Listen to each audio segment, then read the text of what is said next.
Hello and welcome. This is Kingdom in Context. I'm Sean. I want to thank you for joining us here tonight.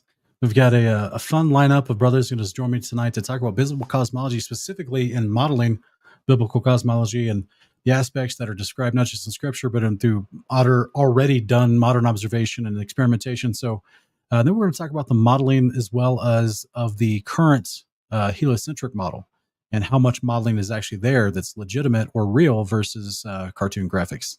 So without further ado, thank you everyone for being here. And let's bring on our brothers. We have Joe Hanvey here tonight. Welcome, Joe. Hey, how's it going? Hey, man. Glad to have you here tonight. We also have WesBlaze from WesBlazeMuzik. Shalom, shalom from under the seven domes. Howdy, y'all.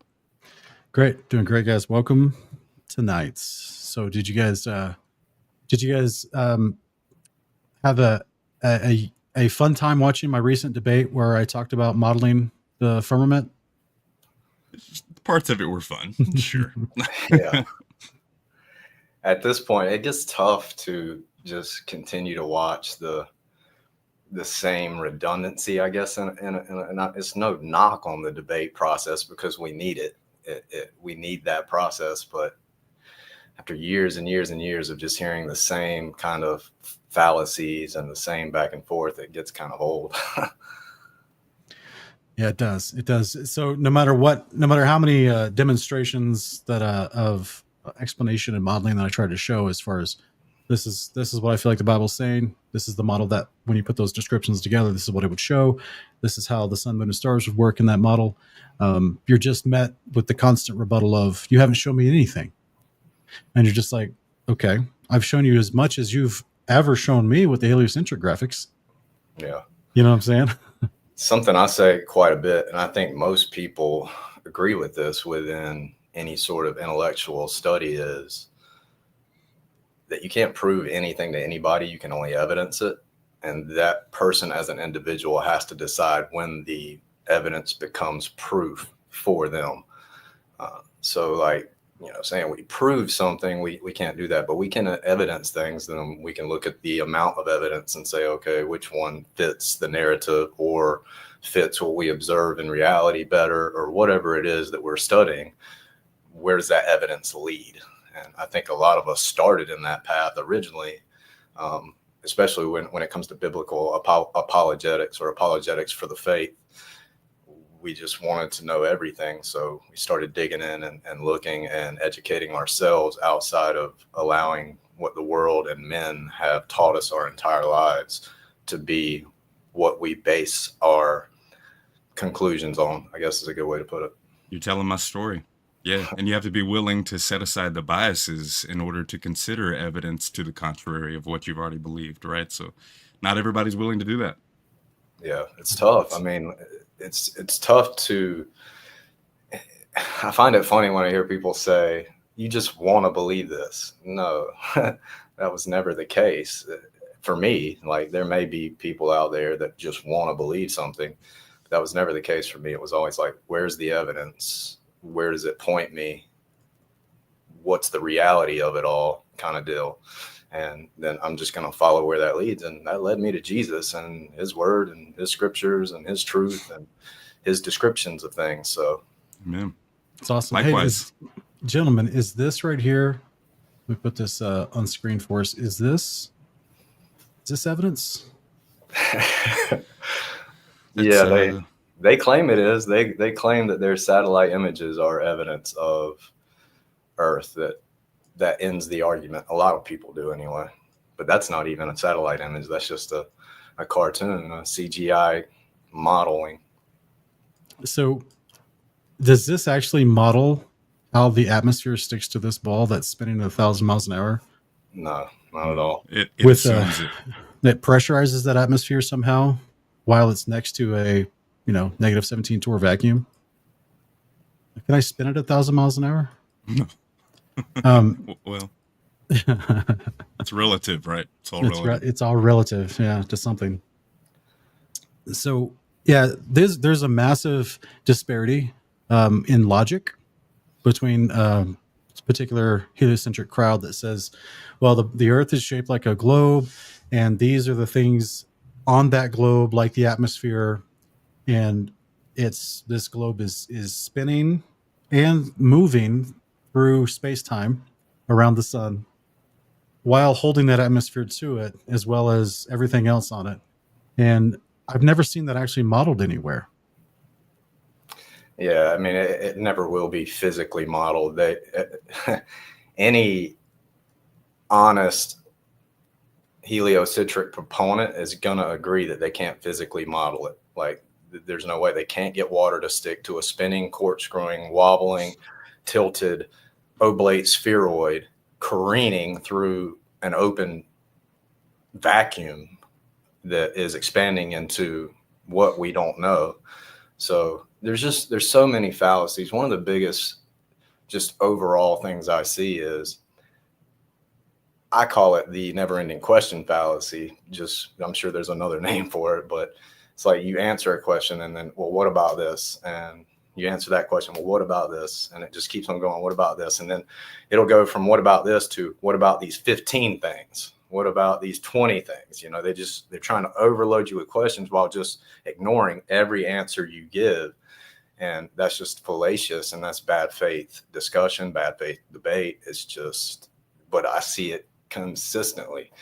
And when it comes to modeling, we have to look at what can we evidence? What can we physically model and give evidence of what we observe in reality in a physical model? Well, that leaves us with very limited abilities when it comes to the different models that are out there. And there are different flat earth models. There's basically four main ones. I ascribe to a biblical cosmological 4 quarters kind of Enoch version of the surface that is enclosed with a physical dome, and there are layers possibly inside, or more domes as layers. I'm not 100% sure on that. I just know that there are roughly somewhere between 6 to 7 layers that show up even in just a single dome. It's interesting that that's the case. Those layers show up in what they so-called model for the heliocentric universe. They have these 6, 7 layers and kind of a shell around whatever this central point of the universe. They're calling this the great attractor. I think that's what they call it. So these layers are just showing up everywhere. It's very interesting that they're there.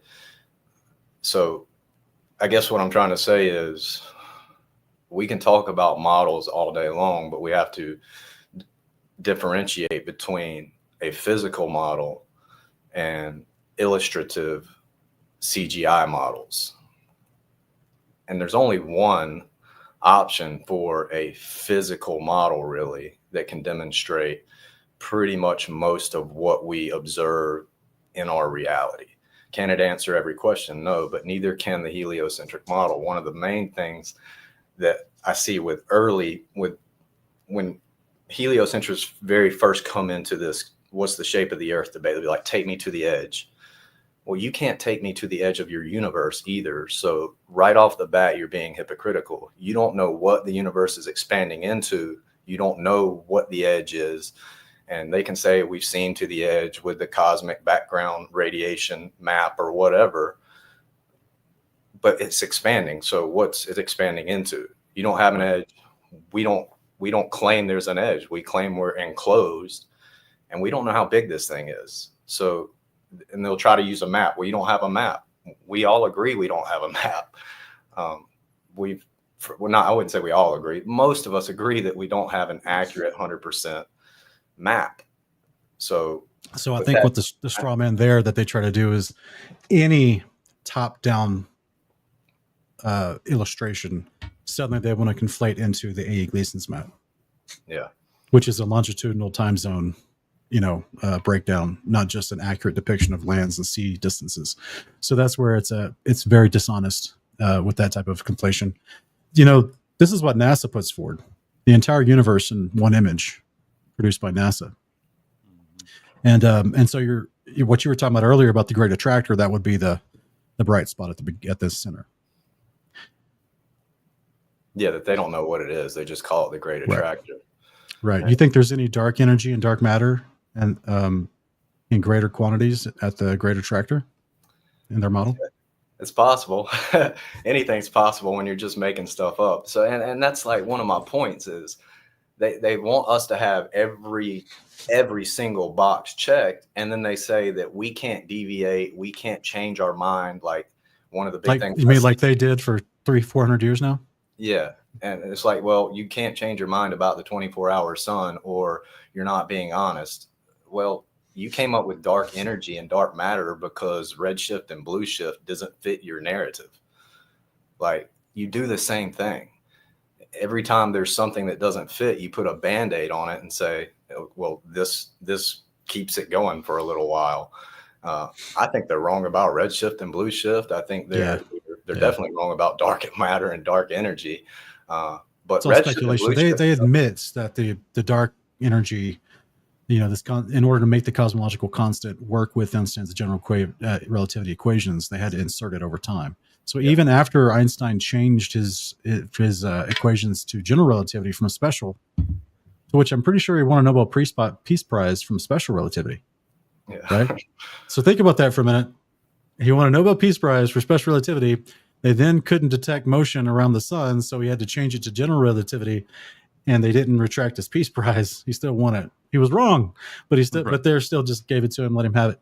And then, of course, later in the 1930s, Lemaitre came out with both the Big Bang and dark matter in order to be the clue for the heliocentric model within general relativity to even work. Yeah. To which now it's morphed into string theory and quantum gravity because they realize it still doesn't work. Yeah, I mean, gravity is like their answer for everything, which is ridiculous because the overwhelming majority, really nobody, I mean, I can show you videos of the CERN physicists saying we don't understand gravity. But when you show that to your average globe proponent, they're like, oh, well, he doesn't know what he's talking about. Like, wait a minute. These are the guys that supposedly are on your side, and they're coming up with all this stuff that supposedly confirms outer space when it comes to quarks and all these different things.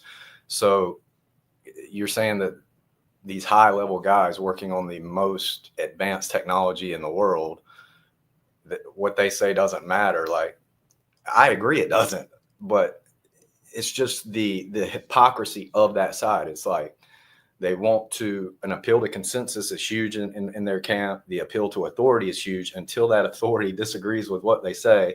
Mm-hmm. Or the consensus. And there is no consensus. Like, this is something that's wild. Like, I don't understand why people think there is this consensus in anything, especially not within the heliocentric model. I mean, you can watch things like what's it called, that documentary that was about the Copernican principle. Yeah, the principle. The principle. Yeah, principle. It's a good documentary. Like, it's not really one-sided in one way or the other. It's just laying stuff out and saying, look, some things aren't making sense. They're not jiving. They're not adding up. And it's wild how so many of our heliocentric brothers and sisters in humanity can't see past their own hypocrisy when they approach this issue by putting all of this weighted burden onto a different model, yet not accepting the fact that their own model can't account for a lot of the same stuff. And I think that's wild. Like, for instance, I like when you talk about the rakia and the definition of it. And I'm sorry, Joe, to interrupt you. Before you go there, I want to add to what you were saying just a minute ago. Sure.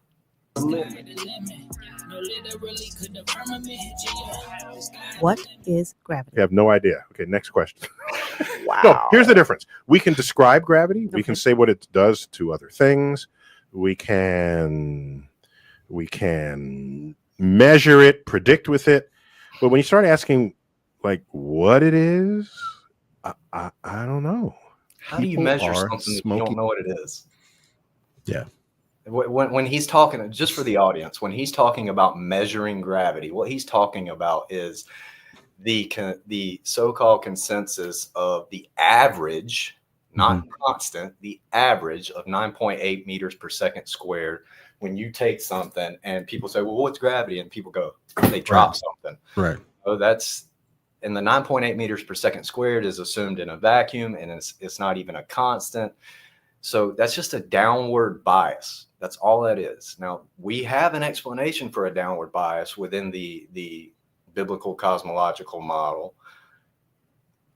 They just don't accept it. And they follow that up with, well, you never show us, you never model it, you never show it, you never give us an explanation. Yes, we do. You just don't accept it.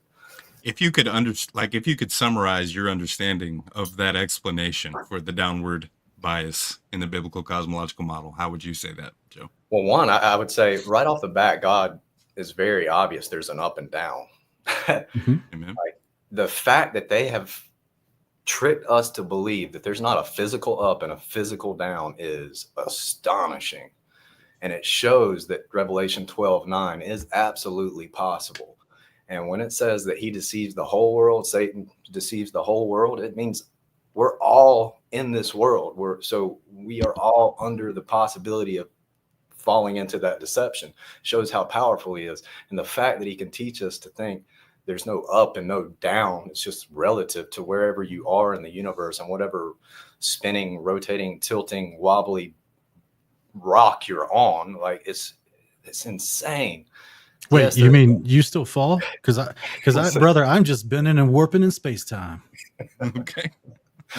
Yeah, so that's the gravity that they want to talk about, is the container, I guess. So the bending and warping of space-time, which is a concept, it's unprovable. And when they try to demonstrate it, what they do is they take a big sheet and they stretch it out over this circular area. So you have this flat sheet, and then they drop a spherical ball in the center, and they spin a bunch of other spherical balls around it, and they all crash into the center. Like, that's their way of demonstrating the bending and warping of space-time. So and even what was it Tesla said, like, how can you bend and warp something non-physical? Like, it's a theoretical space-time to begin with. Yeah, I mean, there's so many problems that just get blatantly ignored. I'll start with the three biggest ones. Really, the biggest one, the container. Water needs a container. Gas pressure needs a container. Light needs a container, period. So the heliocentric model, fundamentally from the start, can't contain water because the bending and warping of space-time is not a physical barrier, physical container. It can't do that. The agreed upon downward bias of 9.8 meters per second squared can't do that. That's not a force. It's not a container. It's a downward bias. So from the start, they can't even hold the water that we have on this earth. We can. They can't have the gas pressure. We can. They don't have an answer for how light really exists. We do. I mean, personally, I think Genesis 1:3, when God said, "Let there be light," that's the moment Jesus really came into existence, because in John 8:12, he says, "I am the light of the world." You think he came into existence after the heavens and the earth were already made?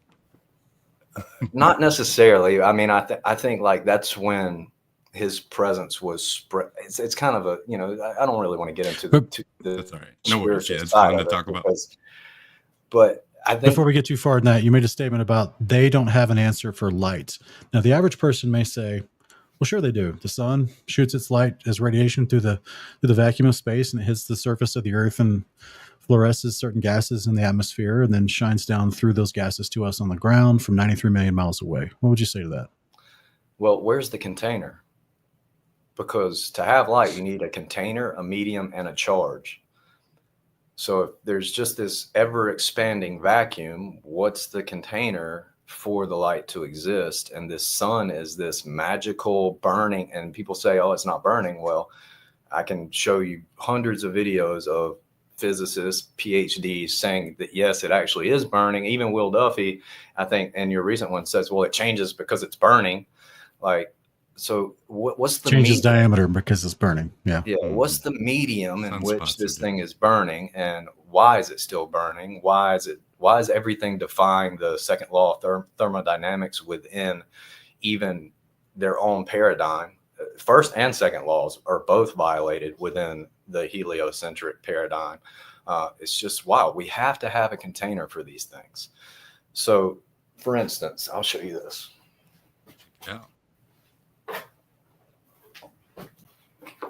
If I take this tube of glass, which is helium, and I put it up next to my Tesla coil, it'll light up because it's contained and it gets hit with a charge. There's contained gas pressure that gets hit with a charge that gives us light. That's how light works.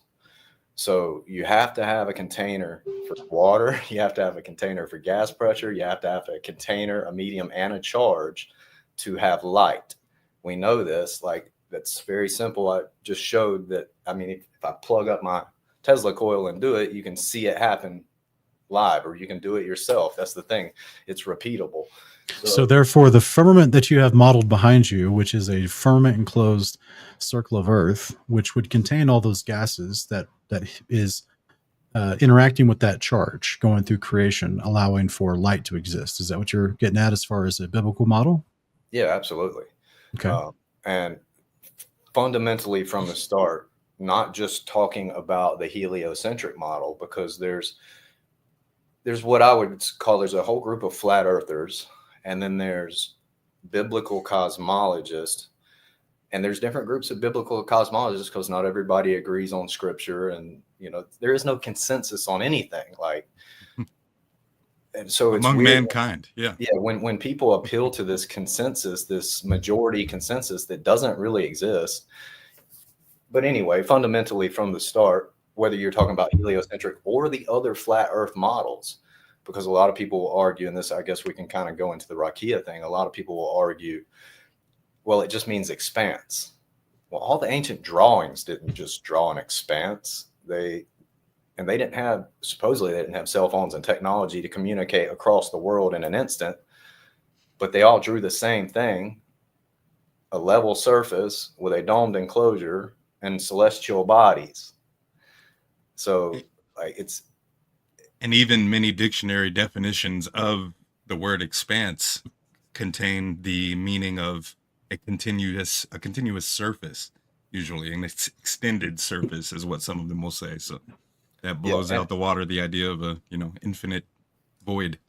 Well, even in the scriptures, like, if you don't even look at the Greek and the Hebrew and all that, if you just read the scriptures, it's very apparent that there's layers to the firmament, because the birds fly in the openness of the firmament, but then the firmament's also cast out as a tent for the sun and the moon, and for us as people to live under.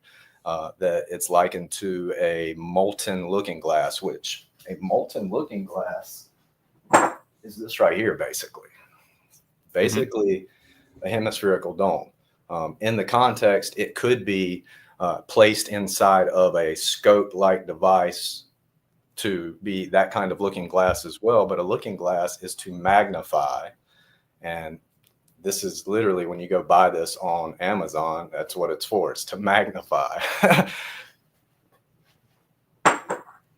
Yeah, there's a passage in 2nd Baruch right here. It says that he made firm, fixed the firmament by his word, and made firm the height of the heaven by the Spirit.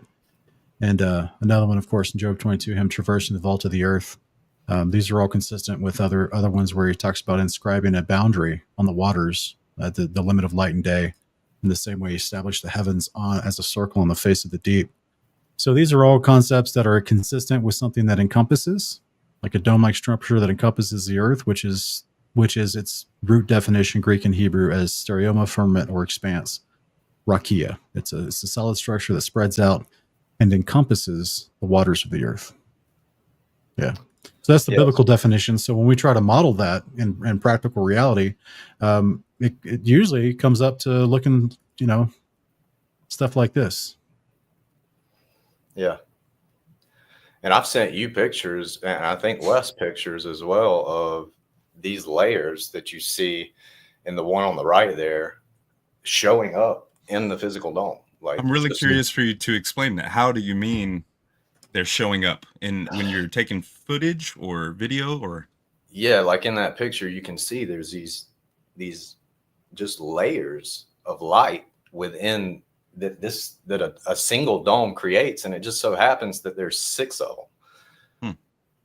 And like, you could argue that there's 7, but I would say the 7th would be outside of the whole dome itself, and the 6 are inside. So it's just wild that those layers show up. And I'm convinced that when we look to the heavens, we're looking into the spiritual realm. And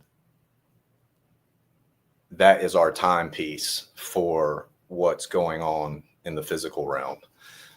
That's just kind of where I stand with it. But I think there's ways we can model it and explain it, because, you know, God tells us to test all things, to search all things. Proverbs 4:7, Proverbs 25:2, 1 Peter 3:15. I mean, we're constantly told to be students and hungry for wisdom and understanding. Mm-hmm. And fundamentally from the start, like whether you're talking expanse or you're talking globe, there's huge problems, because you can't physically model a globe because you'll never get water to stick to it. There's lots of other things you're not going to get it to do. You're not going to get it to float suspended in nothing. And even if they could, if they had the technology to somehow make all the spheres in a solar system float for a model, and then somehow have the technology to make water and gas stick to it, then you have to consider the gravity vectors for all of these individual bodies and their, you know, the 3-body problem, right? Yeah. And then that gets exponentially more difficult to model the more bodies you know, include in this, and how how that would be modeled with the gravity that they propose for each of these bodies would just, it wouldn't work. Couldn't do it. Yeah, they can't have the mass, right? When it comes to modeling, like that's why it's so hypocritical for anyone on any side of this argument that can't produce a physical model that has physical demonstrations that show physical observable reality happening in real time. They don't have a leg to stand on, in my opinion. So the heliocentric model, because of those aforementioned things, it's already fundamentally flawed. Then you get to an expanse. Well, I can't model just an expanse. Like, there's no way to do that. And if there's waters above, which scripture is pretty clear, there's waters above, then there has to be something holding those waters back. So that expanse has to have some sort of ability to hold water. And the best thing to hold water is a vaulted dome. If you're talking about just the primal sea of living waters above us, I mean, the sheer weight of that's going to be massive considering the size of this realm. So a dome's going to be your strongest type structure to hold back those kinds of waters. And then if you look at, okay, so we have a dome, and people will be like, well, pressure would just be equal. No, it wouldn't be equal, because we have other things. They'll ask what's underneath us. Well, I'm glad you asked what's underneath us. I'm a biblical cosmologist. Let me introduce you to the bottomless pit, Sheol, Abraham's bosom, the foundations of the earth, the fountains of the deep, the lake of fire. I mean, all this stuff is underneath us. So, and we're in the great abyss. And all of that leads to, so we have amphidromic points, which are our tidal nodes. That is kind of like an ebb and flow pressure system. And then we have gas pressure. And I don't care what people say, you can get a pressure gradient within a container with gas pressure, just in a simple container, like a propane tank. Yeah, like a propane tank. I mean, we know that things stratify. Like, that's just, the stratification happens in everything. Like, when I go flying, fortunately, I can pretty much go flying anytime I want. All I have to do is put gas in my buddy's plane, and we can go flying. You see these horizontal layers as you take off. There's this haze layer that's always present from a few hundred feet above us to several thousand feet above us. And you can't really see it looking straight up or looking straight down. But when you're in the plane, or you're looking out into the distance from the ground, you can see it. But in the plane, it's very obvious, especially when you get above it and you're just above it and you can look out across, and it kind of just turns everything like this. It's like this translucent white sheet. It's wild.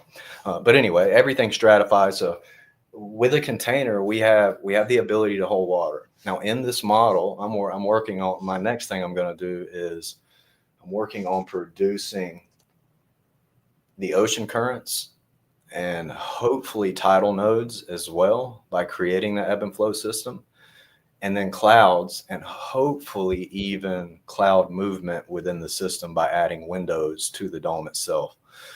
If I can do all of that, which I think is possible, then I already know the currents are possible. Like, I can screen share and show that kind of stuff. Like, this biblical model with the dome structure can physically demonstrate more observed phenomena than any other model. I will put my life on that.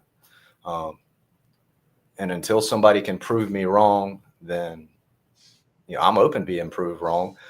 But I can model ocean currents. I can hold the oceans in place. We can model cloud. If you go to the Jet Propulsion Labs website and look up how to make clouds, you know what? One of the things they're going to tell you need? A super cold dome. Do they really? Or a super cold container of some sort. Yeah, absolutely. They Interesting. tell you how to make clouds. So, and in that you need a super cold enclosure. We can do ocean currents. We can hold the oceans in place. The magnetic field's there. The enclosure, the medium, and the charge is there for lights to exist. And when you say hold the oceans in place, you're meaning because of the firmament that surrounds it, right? Yeah. Because you mentioned you can model ocean currents, but then you say you can hold oceans in place. You're just meaning contained within the firmament. Is that what you're saying? Well, yeah, within the livable realm. Because when we get to whatever this ice wall is that seems to be surrounding us, whether it's ice all the way around or not, I don't know. Like, I've never been there.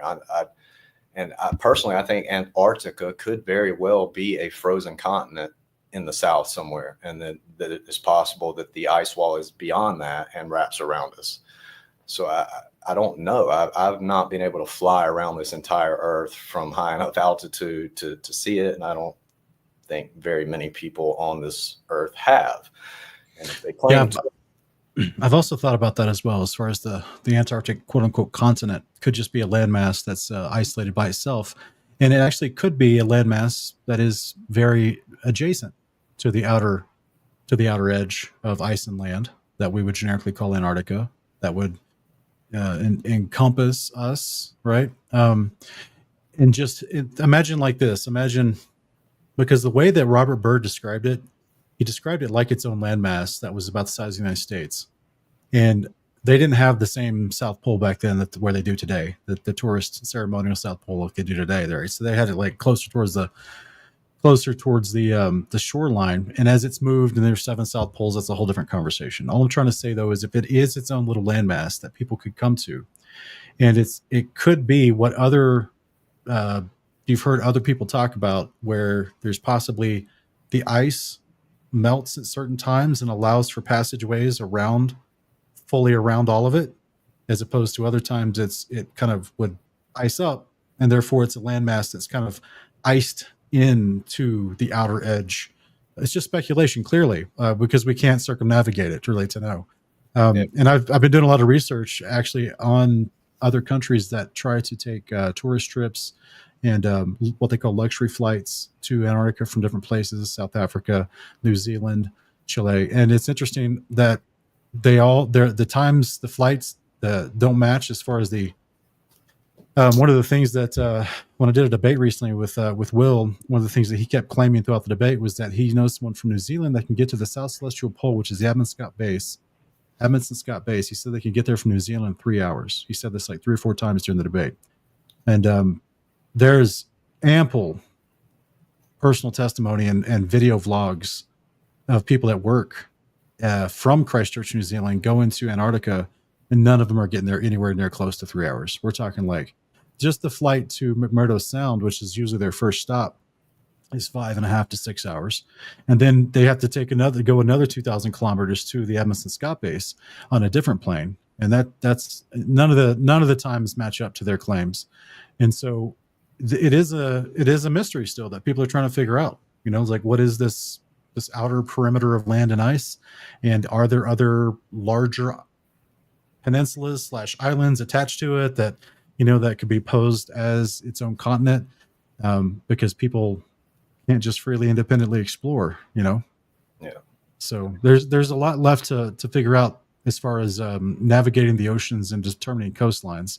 But as far as modeling the overall system, this is what I really appreciate what you've been doing, Joe, is not just showing how the sun and moon can be a 24-hour moon, the stars show counter rotation, all the kinds of things that you've been demonstrating on your channel, as well as all the physics that are required within a firmament. This modeling shows those as well. Yeah, absolutely. And that's one of the beauties is we have flexibility.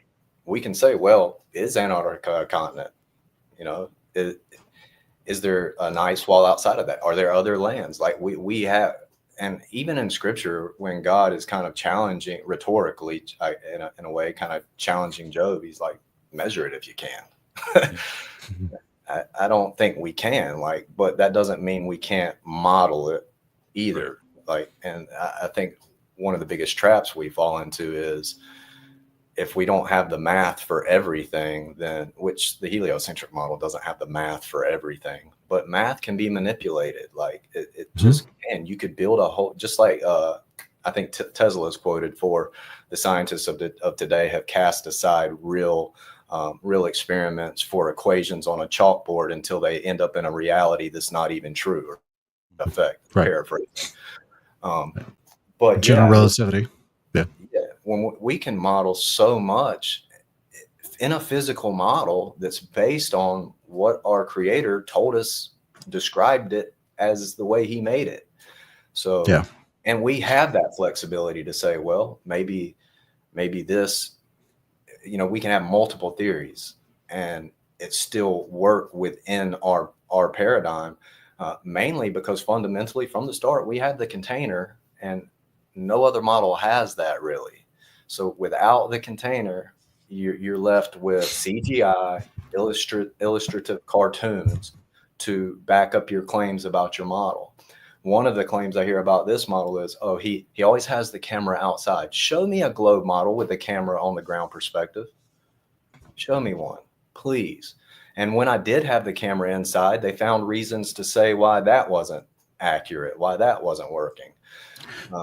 Right. That's the thing. I hope that the audience can be astute enough, savvy enough to pick up on, right? Which is this idea that no matter what's being claimed, like there's one side that's coming forward with, hey, here's what's being described by the Word of God. Here's what we're trying to model as it comports with reality, the physics of reality, the necessary requirements for what we see and how we live, versus other people who say, well, here's a cartoon image, a CGI image that we've created that applies to a different model, and the other side hasn't shown us anything.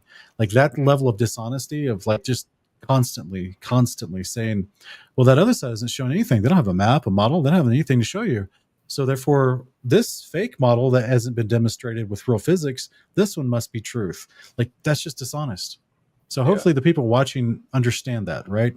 That's called dishonesty. Like it's not, you can't just have a genuine conversation with people in good faith to say, oh, so you have a firmament that you're trying to model these observable requirements of physics, light, sound, oceans, the concepts of second law of thermodynamics, the concepts of pressure, entropy. You're trying to model that and show that within, okay, well, whether you agree with me modeling it or not, for you to not even acknowledge that people are actually modeling it, it's called dishonesty. Yeah, and we should actually look, unfortunately the world is going to be dishonest because it has no moral compass, if you will, as far as a Holy Spirit trying to keep you in alignment with God's truth, right? As a moral compass. So I don't quite expect honesty from people that refuse to acknowledge the Creator. But when people says that they're an actual Christian and then they implore that same type of dishonesty and mockery and slander, I really struggle with that. I'm like, boy, let me if you yeah, I really struggle with, because clearly, like, if we're going to hold each other accountable as Christians to be servants of God's truth, it's okay if we disagree, but don't act like the world while you disagree. Don't engage in the rhetoric and the tactics of the world, who is vitriolic and antagonistic toward the Creator, while you disagree. So there is a higher standard that's required as a Christian, at least that I expect of Christians. Yeah, I would agree 100%. Yeah, it's hard to, it's really hard to hear other believers just say blatantly false things and be dishonest in their assessment of things, like all claims that the flat earth make have failed. I just showed you 3 fundamental major things that don't fail right from the start. We can contain water, we can contain gas, we have the container and the medium and the charge for light. I mean, those are huge.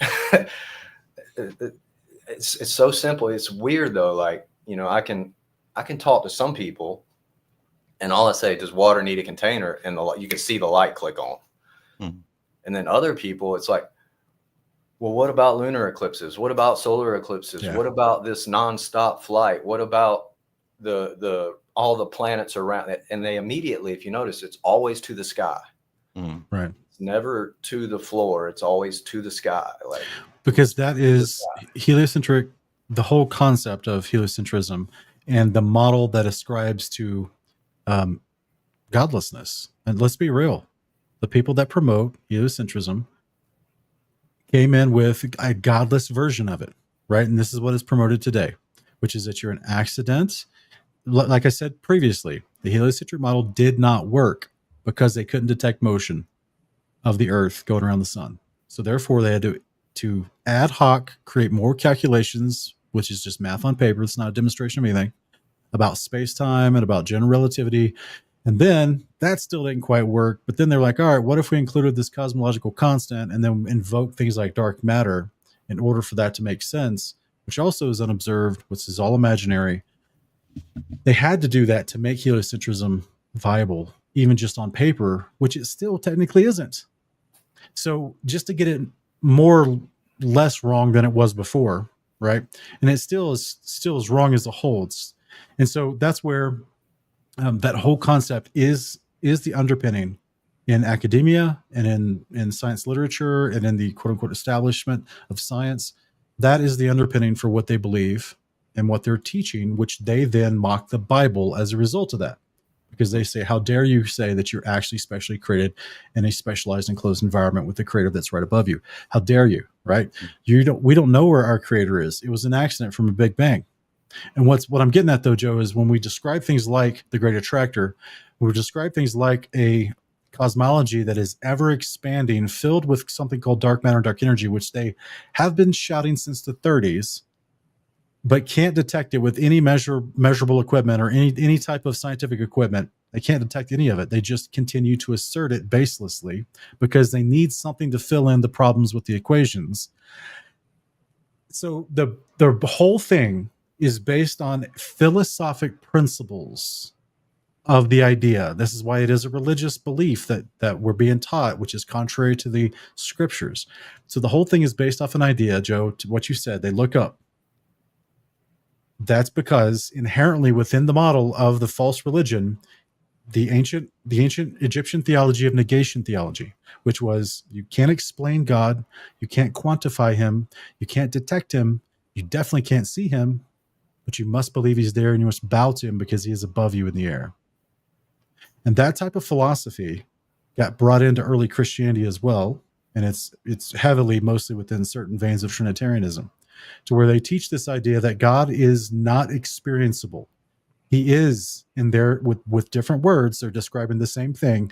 They describe God as dark matter, that he's something that makes everything go, holds everything together, but you'll never be able to detect him, experience, or see him, or walk up to him, or have a meal with him, or nothing. You'll never be able to experience the Father, right? Which is why they say you can only experience the Son. So this is that philosophical premise that came from ancient Greek and Egyptian philosophy was brought into Christianity even. But as outside of Christianity and the world of quote unquote science, as they're invoking a religious belief based on assertions without evidence, if you take a bird's eye view of what they're invoking, which is you must look up to determine where you are in your sense of value, and the thing that is the starting point and the center of all this is something that holds great gravitas, all pun intended, but you cannot detect it. That's what they say. Dark matter is its own form of gravity that helps things happen, but you cannot detect it. And why it's got to be dark, right? Because you can't experience it. You can't see it. This is literally how they used to describe Ra in ancient Egypt. Can't be detected, can't be understood, He's beyond you. He's a mystery. He's incomprehensible. He's more powerful than you. You can't even understand. How could you understand the Big Bang? How could you understand the cosmos, right? As you see people like Neil deGrasse romanticize the idea of the cosmos. Like that, it's what we're hearing and what we're battling against is a different religion. And the sad part is it's deceived and swooped up a lot of Christians into this religious belief, and they're fighting for it tooth and nail. And they don't even realize that they're fighting for a different philosophically grounded religious belief that has no evidence. It's all pure blind faith. While they've named all the planets and all their moons and the majority of the space mission programs after Greek and Egyptian gods for the most part, right? Yeah.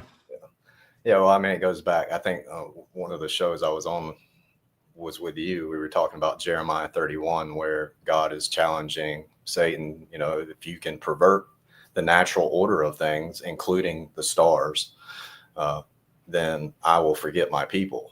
And Satan, I think he took that pretty literally. And he's trying to, in a sense, say, well, I did pervert it, although I wasn't able to physically pervert it. I perverted it in the minds and the hearts of your people. Right. So, and it's true. I mean, it really has. And it's just so simple and basic once we really are set free and that veil's pulled back, that we need a container. And I go back to that and I go back to that because it's really that simple. We need a container, and God gave us our container, and he called it the firmament, the rakia. Actually, he called it the rakia. We have to have that container. This is cool too. I've seen this before. This is where they let the New Jerusalem come down. Yeah. Right on. Yeah, we were working with a brother in our first season of Uncommon Ground, and through the second season, we've since kind of lost touch with him, but he was building this model for us for the show and was able to replicate the event of the flood. Yeah. And not only that, but, the actual up and down of the New Jerusalem. I've got another video of the flood in a similar setup. That's the thing. We can explain the flood. Yeah. We can explain everything. Not just biblical, well, not everything, because we can't explain everything. We can explain most things, biblical and observed reality, with an enclosed system, very much like this. Now, do we know what the map is? Do we know the exact measurements of it all? I don't think we necessarily have to if we can physically demonstrate the observed phenomena that we see in great detail. So just real quick, star trails, we have an explanation for that. People who say we don't have an explanation, what they really mean is they don't accept our explanation for it, right? Because I can physically demonstrate that phenomena happening. Now, are there things we need to learn to work that out? Absolutely. That's just how it works. The Southern Celestial Pole, star trails, whatever people want to say, the Southern Celestial Pole, there is an answer for that within our system. Ocean currents, we have an answer for that. We have an answer for clouds even existing in the sense that we have this super crystalline, super cooled structure that's holding everything in. We have the container. We have the container for water. We have the container for gas pressure. We have the container for light. We can show tides. We can show Noah's flood. We can show the New Jerusalem coming down. We actually have a platform for the New Jerusalem to fit on. We can see how within a model like this, the stars could actually fall to the floor, that the sky could be rolled back like a scroll, that every eye and every person will see him when he returns. Like, how's that work on a globe? It's just so much that fits. Foundations, and how the fountains of the deep would tie into the tides and Noah's flood and all of that stuff. I mean, just over and over, redshift and blue shift. We have a good answer for redshift and blue shift with the way light actually works in a dome, which I'm calling dome refraction. Some people say, oh, you made that up. there actually is a definition for dome refraction, and it talks about underwater imaging and how the light processes through water and through a domed lens on the camera, which is interesting because our eyeballs are a domed lens and everything is fluid that we are in, whether we consider it to be or not. If you go ask Google or Siri or any of your AIs, are gases fluids? It's going to say yes, they are. The difference in what they would consider a gaseous state and a fluid state is the compressibility of it. So it's harder to compress a fluid than it is to compress a gas. We have not only biblical side, we have the scientific side on our side. It's in our favor. We can demonstrate. Again, I will put my life on it. I can physically demonstrate. And if I had the funding to do it right, I could physically demonstrate so much of our observed phenomenon within this model that cannot be done in any other model. Now, what the surface looks like, we don't know for sure. Now, real quick, if I could jump in real quick, Joe, could you, for the audience sake, could you explain to them what redshift is and why that's so lauded in the heliocentric model, and then how you think it could be represented through a dome? Yeah, so what they tell us redshift is they don't really know. That's the thing. There's no real consent. Even Hubble himself was like, well, it could be this or it could be this, but I'm gonna say it's this because if it's this, that means special creation, and we can't have that. So in a sense, they're saying when light is moving to you or away from you, right? So the closer it is to you, it's in the more blue spectrum, and the further away it is, it's in the more red spectrum. The problem with that is, like, it doesn't even adhere to that. Like, sometimes the red is in the opposite position, the blue is in the opposite position. Within our system. Sorry, go ahead. Just real quick, when you say sometimes the red is in the opposite position, then is that where we hear sometimes the problem with young Earth creationists will say, well, it looks like there's some galaxies that are older, that are closer to us, as opposed to like some galaxies that are younger, that are further away from us, and they think that disproves old Earth creation and proves young Earth creation. Yeah, I'm not real familiar with what you're talking about there, but okay. Sorry for the interruption. That seems like that would be a logical assumption to make, that's what they're proposing anyway. Yeah. But like I said, I can go outside, I can drop a leaf in my pool and let that leaf get saturated and sink to the bottom. I've got video footage of it, and go out there with a camera, and on one side there's a blue spectrum coming off one side of the leaf, and on the other side there is a red spectrum coming off the other side of the leaf. And you can see the variation, how it gets more red the further out from the edge of the leaf opposing me, and how it gets more blue-violet towards me off the other edge of the leaf. And then if I walk and move around, the blue follows me and the red goes away. So just in that simple demonstration in a container with water and light, I'm showing how there is a red shift and a blue shift spectrum when it comes to physical reality. And the leaf that sunk to the bottom of the pool isn't changing in distance. Yeah, not at all. Yeah. But WesBlaze he's being sucked into the red.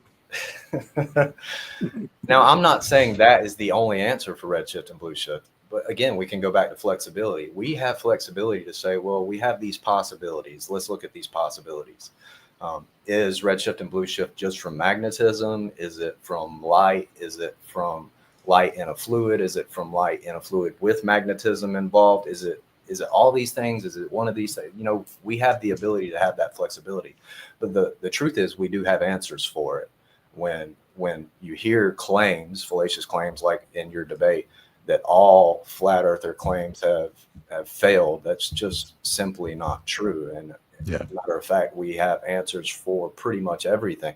And you can always tell the newer heliocentrists, because they'll say things like, where's the edge? Or they'll show a lunar eclipse with a little flat line in it. Even Neil deGrasse Tyson pulled that crap. He knows better than that. We don't believe. That's the problem. A big problem, I think, that is unconscious on a lot of the heliocentric proponent sides is they're still conflating two different models. They're trying to apply heliocentric science to a level Earth enclosed universe science. They're completely different. Right. Like so many ways. Now, are there little truths and similarities within both that do apply scientifically? Yes. But you can't conflate the two models because they're completely different.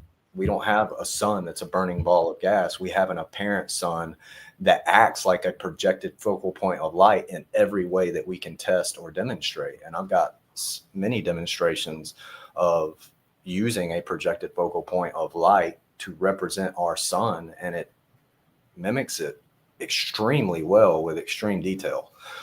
So the moon as well. And then when you look at, they say, well, so to say that the sun is burning because of a nuclear fusion is just an assumption, because that's never been demonstrated, tested. I mean, earlier in the live chat, there was even someone talking about multiple layers of firmament and saying, well, the sun must be in a different layer of firmament because it needs oxygen. There must be oxygen in the layer of firmament that the sun's in because it's burning. Yeah. And that's just assuming a heliocentric claim that's never been proven. And whereas it's very possible the sun is just a light source that's producing electrical energy that gets stimulated inside of our atmosphere that creates heat. Yeah. So it's the physics are there for that to be a reality as well. So, and this, of course, is why any physicist that has produced any form of cosmology based on electricity is shunned in modern day science. They don't want anything to do with it. They want a gravitational model. And so, yeah, there's a lot to it. There's a lot to it. Did you guys know that Newton himself had two different models of gravity? No, I knew the mass attracts mass is the most generally accepted understanding of his theory.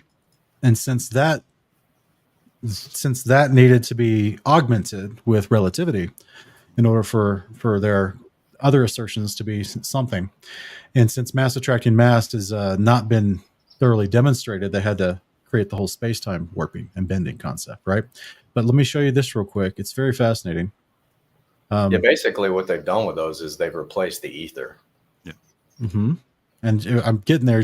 Yeah. Check this out. You're gonna like this. So this is something a friend of mine shared with me recently, and this is a paper that he did. It's in the Smithsonian now, but this is one of Newton's papers on different concepts. Basically was some of his alchemy, that he was trying to create a theory for everything. Okay, a physical theory that unifies and accounts for all natural phenomena. But if you go down here, it's fascinating because he starts talking about something interesting, and I'll try to make this quick. He says, "Can you put it on screen?" Oh, my bad, guys. Hang on. I thought it was. There we go. Let's try this again. Okay, let's make it bigger. All right. So this is what he was talking about, his theory of everything. Okay, this is the writings of Newton. He's trying a physical theory that unifies and accounts for all natural phenomena. So Newton uses imperceptible ethereal media of nature's obvious laws and processes and vegetation to provide a unified explanation of the world. Okay. So this is the other theory that he had on how things have any sense of gravity, but this one wasn't the one they ran with. They ran with the mass attracting mass. So listen to this. If you go down here, he says, after laying out some comparisons between the vegetation of metals and that of plants and animals, Newton then passes to a more specific discussion of the generation of minerals and salts. He begins with the observation that metals are dissolved by acidic liquors, whereupon they become vitriols or salts. Then he argues that a much more intimate compounding can occur when the subterranean metals are in a vaporous form. He leads a detailed theory on the salts. His idea is that neither forms when the metallic vapors combine directly with the very subtle water vapor. And so he goes on to talk about, he draws on a popular early modern concept of volatile neter theory, which has reached its classic form in the works of Polish alchemist Michael Syndivogius, who is a mining official courted in favor of the Holy Roman Emperor Rudolf II. As Newton puts it, there exists in nature a neter-like spirit that is the ferment of fire in all vegetables. This spirit, in other words, is a principal combustion and of life itself, corresponding loosely to the modern element of oxygen. Newton contrasts this spirit with the neter of commerce, and he says it's most apt to take fire in most promoting vegetation of all salts. This allusion to nature's ability to take fire here to prevent use with gunpowder. He's reckoning it to types of gunpowder. He then goes on to talk about how this let me find this specific part here. Okay, here it is. So Newton updating and expanding of alchemical concepts becomes still more apparent when he combines the salnitrium theory with the mechanical explanation of gravity. And Syndevogius, that's the Polish alchemist, he argued that there was a circulation of the volatile nether found within the earth, such that it was driven up through the earth's surface and high into the atmosphere. In the higher reaches, the volatile nether acquired the virtues of the stars and planets, whereupon it returned to the earth and acted as a universal principle of generation. Newton enlarges on this idea by making an ethereal cognate to the volatile nether that is a principle not only of generation but of gravitation. As the ether returns to the earth, it is driven downwards at an incredible rate, and its descent, the ether carries down other bodies. And upon reaching the earth, the ether gradually becomes condensed and interwoven with the bodies it meets there, acting as a tender ferment or active agent within matter. Interestingly, Newton suggests that the ether may be entangled with a spirit that itself is the body of light, and argued that every body contains at its core a scintilla lucus, or a spark of light. So he's actually describing gravity, but from an etheric standpoint, with the natural salts and concepts of the earth that we're already familiar with. And this is one of his writings that never got published. They never made anything out of it. They just ignored it because they wanted to ignore the ether. Yeah. Yeah. The spirits, I'm sure, too. Yeah, you see this as a trend throughout the scientific mainstream, where they hide anything. They just teach us, basically what they do is they teach us Isaac Newton was a smart guy, and he said these very basic things that they tell us, and they don't tell us the depth of anything about the guy. The same thing with Einstein. I constantly ask people when they bring up Einstein, well, do you know anything about him? And they don't. They just know his name because they heard it in school, and he's some really smart guy that said something. And even Einstein himself, Newton, all these guys had other theories and other trains of thought, but they had their one that they really latched onto, or is presented to us as though they latched onto it. I mean, even Einstein himself admitted that there is a kinematic and dynamic equivalence, whether Earth is at the center and everything moves around it, or the sun is at the center and everything moves around it. Now, he said he believes that the sun is at the center and everything's moving around it, but there's still a kinematic and dynamic equivalence. And a lot of younger flat earthers or people who are new to this debate don't really understand when you say kinematic. Yeah, for the audience, would you be able to give a short breakdown on what you're talking about? So to simplify it, because I don't really hear many people simplify, kinematic is how and dynamic is why. So we see how things are moving, and then we figure out why they're moving that way. Right. So you have your how and your why. So in a Big Bang cosmology, the how is leftover explosion energy, expansion rate, and the why is they don't have a why. It's just you're an accident. Well, gravity, yeah. I mean, and it's funny, they have this great attractor that's attracting some things, but everything's expanding out from the center. So what's going on there? Right. Like, is it attracting? Is it expanding? And if you have a Big Bang, if you think about it, if you throw a grenade out and it blows up, none of the pieces of shrapnel are ever going to come into contact with one another. They're going to fly outwards away from one another. So if you have a Big Bang, you're not going to have any attraction. You're not going to have the so-called capability of galaxies that they call galaxies colliding, like they say Andromeda and the Milky Way galaxy is going to do, because we would all be moving away from that central explosion and away from each other and expanding further and further away, not getting closer. So they have these problems, these huge problems, the flatness problem, the horizon problem, the three-body problem, this expansion attraction problem, the problem of redshift and dark matter, dark energy. And it's just hand wave dismiss all that. Right. But if a flat earther or a biblical cosmologist or somebody who ascribes to a different model can't answer every single question, then I got you. You're an idiot.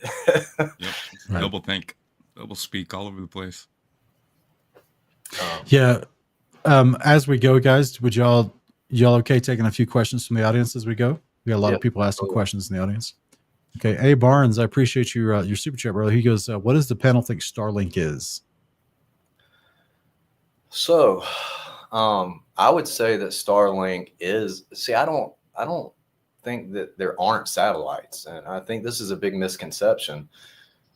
Most veteran or older flat earthers, biblical cosmologists believe that satellites are a real thing. We just don't believe that they are what we've been told they are in the heliocentric model, because it doesn't make sense.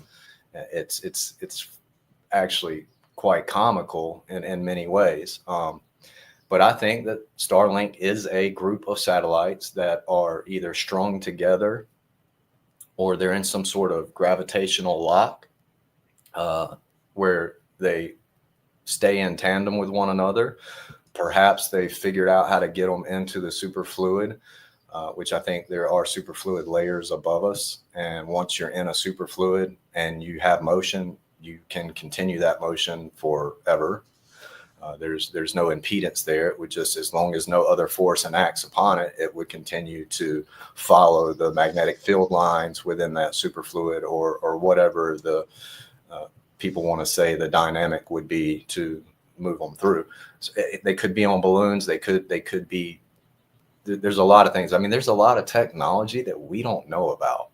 I don't believe we've been dumb like all through history. I don't believe they built these massive structures with horses and cart on mud roads that we see all over the world. I think we've been lied to about a lot of stuff in a lot of ways, and it's pretty obvious when you really get to it. But satellites, to me, they are objects above us that are being carried either on balloons or in high enough in altitude to where the ethereal influence and the magnetic influence within the ether is able to carry them around above us on a specific path.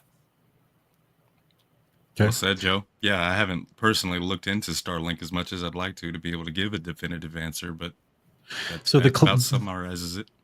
The claim, WesBlaze, is that they're sent up from the rocket blast from SpaceX, and then dropped at some point into the upper atmosphere, low Earth orbit type of thing.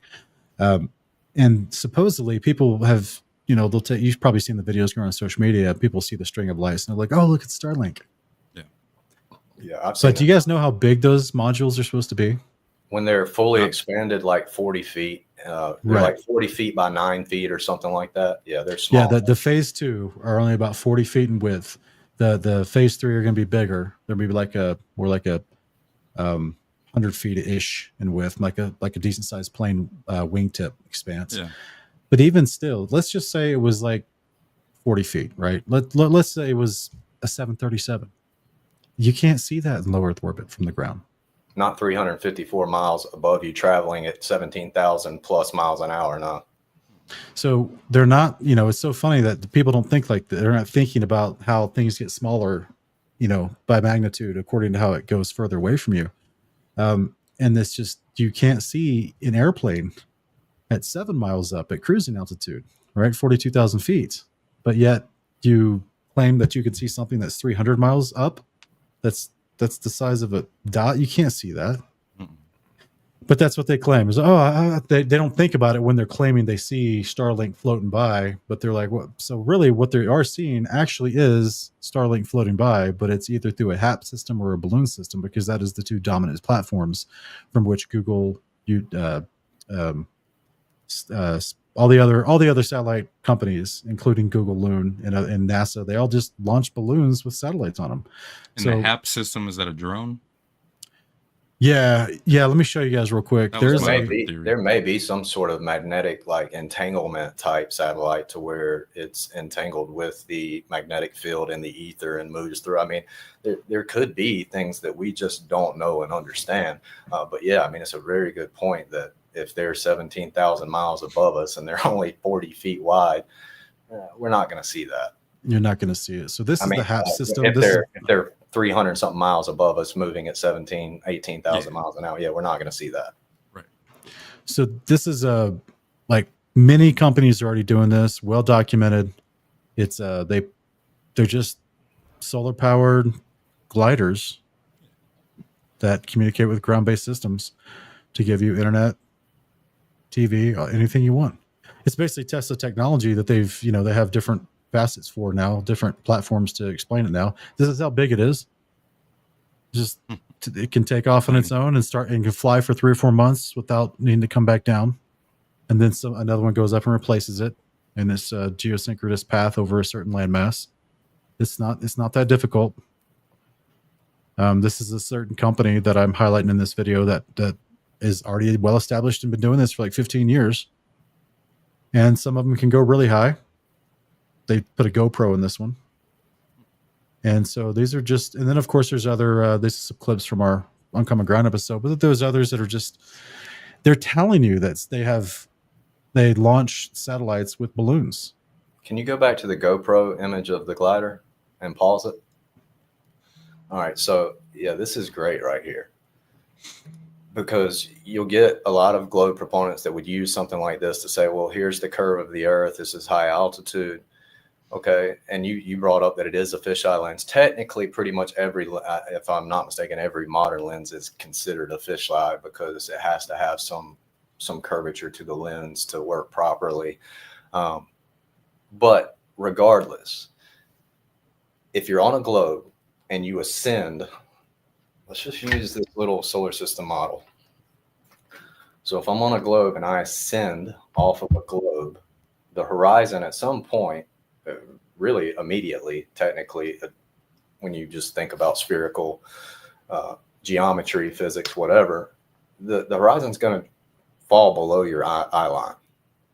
Right here in this picture, you can see, and this is typical with fisheye cameras, they will give you distortion at the edges that create this curvature, but the horizontal center is at the midplane of the camera sensor. Yeah. So that means it's at eye level. If the horizon at the midplane matches the horizon at the middle point of the picture, regardless of the curvature that you see on the edges, is at the midplane of the camera's sensor, that tells you that we're on a level surface, because a level surface will rise with your eyes as you ascend. You will be able to see further. And they use that as an argument for the globe. Well, if you ascend off a globe, you can see further. Well, you could see further on a flat plane too. And the ground level would actually rise with you to your eye level, no matter how high you go. And you would always be able to see the sky ramping down and the ground ramping up.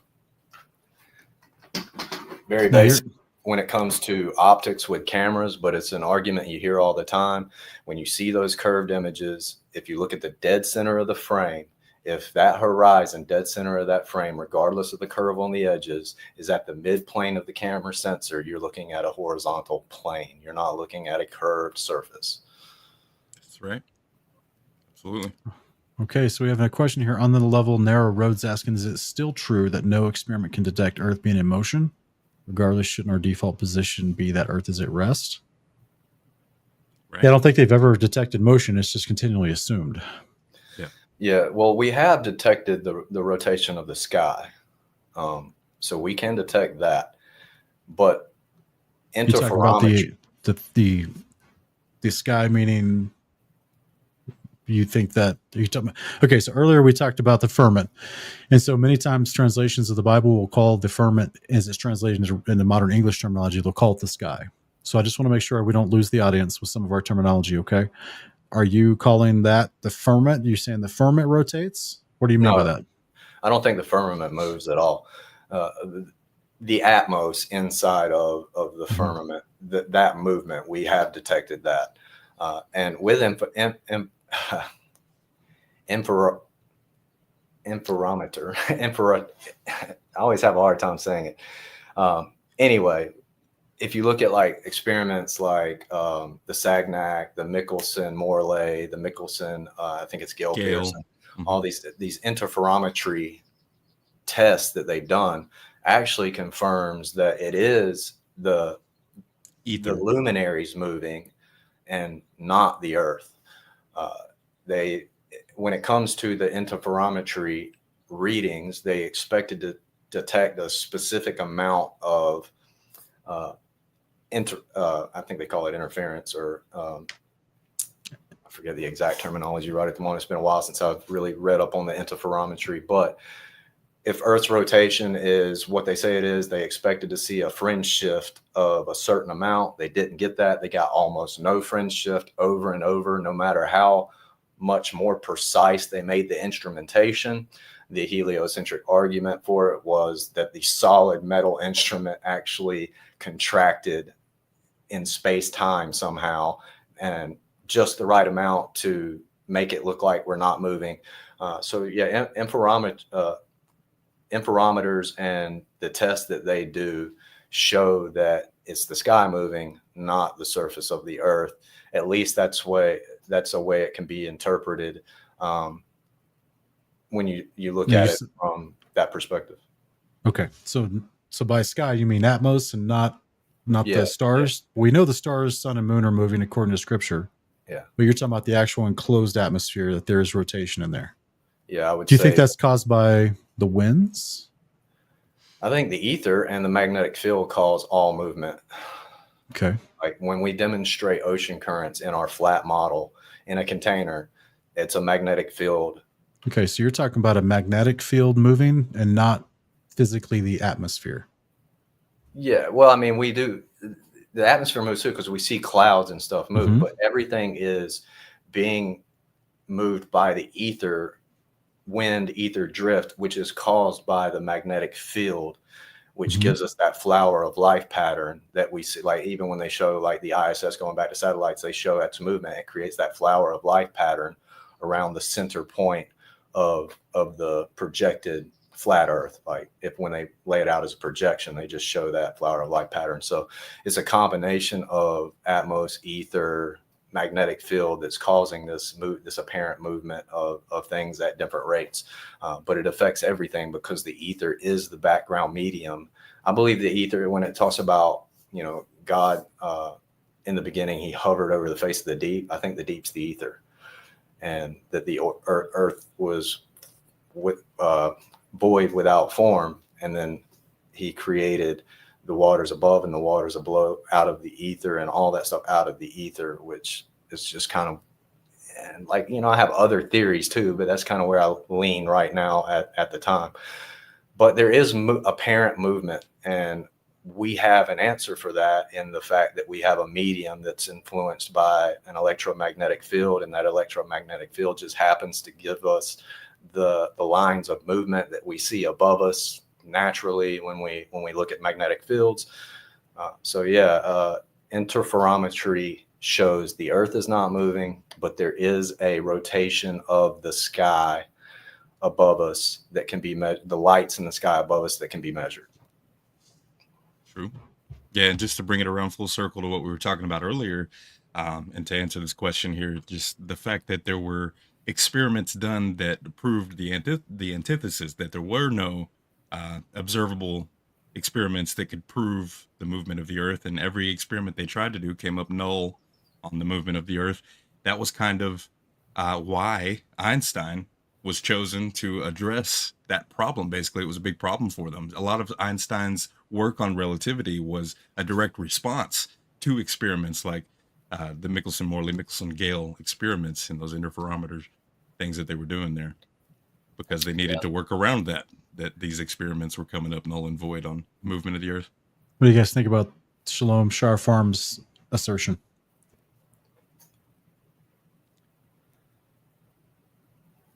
Ether is stirred by the forces created by the heavenly bodies. That's why they are detecting, that's what they are detecting with interferometry.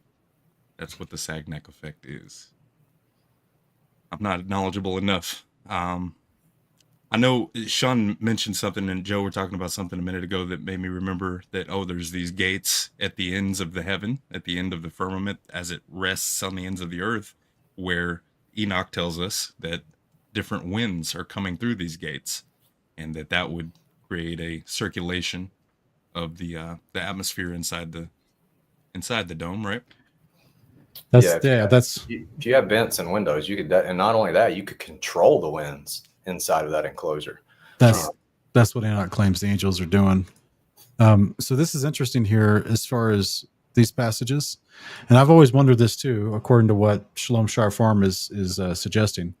And I'm not saying he's right. I'm not saying I'm right. I've just always wondered if that's how things are working, if that's what this means. It talks about the can you bind the chains of the Pleiades or loosen the belt of Orion? Can you bring forth the constellation or seasons, the bear and the cubs? Do you know the laws of the heavens? Can you set their dominion over the earth? So how do the laws of the heavens and the constellations, how do they have any kind of dominion over the earth?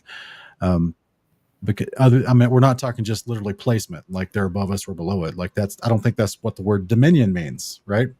They're set as a dominion over the earth. And I'm pretty sure there's another passage that talks about the subtle influences of the constellation. Yeah, another translation would say that. Yeah, it's like, it's very possible that there are many different possibilities. I guess is a good way to put it. There's many different possibilities on what's causing the motions above us. I mean, I can pull up a video and show how flashing light looks like it's actually moving in a circular motion, but it's not. And it's not moving at all. So, like, the idea that we think we 100% understand motion of lights that we can't get to measure or test in any way is an arrogant stance in my opinion. And I think that's kind of what God's pointing out. Are you so arrogant that you can tell me what these heavenly bodies are actually doing, what they're commanded to do and how they're operating? Because you can't get to them. You can't touch them. You can't see them. You can see them, but you can't measure them. You can watch what they do, but how do you even know why they're doing or how they're doing what they're doing? But at the same time, I think it's okay for us to try to model that and show, okay, this is a feasible possibility for how that movement is occurring above us. It reminds me, and while we're on the topic of Job and what you just said, brother, it reminds me of this passage from the Testament of Job, another book attributed to Job, and it's in chapter 8. And I'll try to read through it real quick. It says, Baldad said to Job, answer me, O Job, to this. And again, I say to you, if you are in a state of calm reason, teach me if you have wisdom. Why do we see the sun rise at the east and set in the west? And again, when rising in the morning, we find him rise in the east. Tell me your thoughts about this. Then I said, Job said, why would I betray the mighty mysteries of God? And should my mouth stumble in revealing things belonging to the master? Never. Who are we that we should pry into matters concerning the upper world? And while we are only of flesh, nay, earth and ashes, in order that you know that my heart is sound, hear what I ask you. Through the stomach comes food and water you drink through the mouth, and then it flows through the same throat. And when the two go down to become excrement, they again part. Who effects this separation? Baldad said, I do not know. And Job rejoined and said to him, if you don't understand even the exits of the body, how can you understand the celestial circuits? I thought that was fascinating considering this conversation. Yeah, I want to bring this up. Hopefully it'll let me. Okay. All right, I'm going to that one, and I'm going to bring up one more in a second. Let's see here. Since we're talking about the motions, this is a southern facing south, and I'm going to do a north facing north little diagram I did.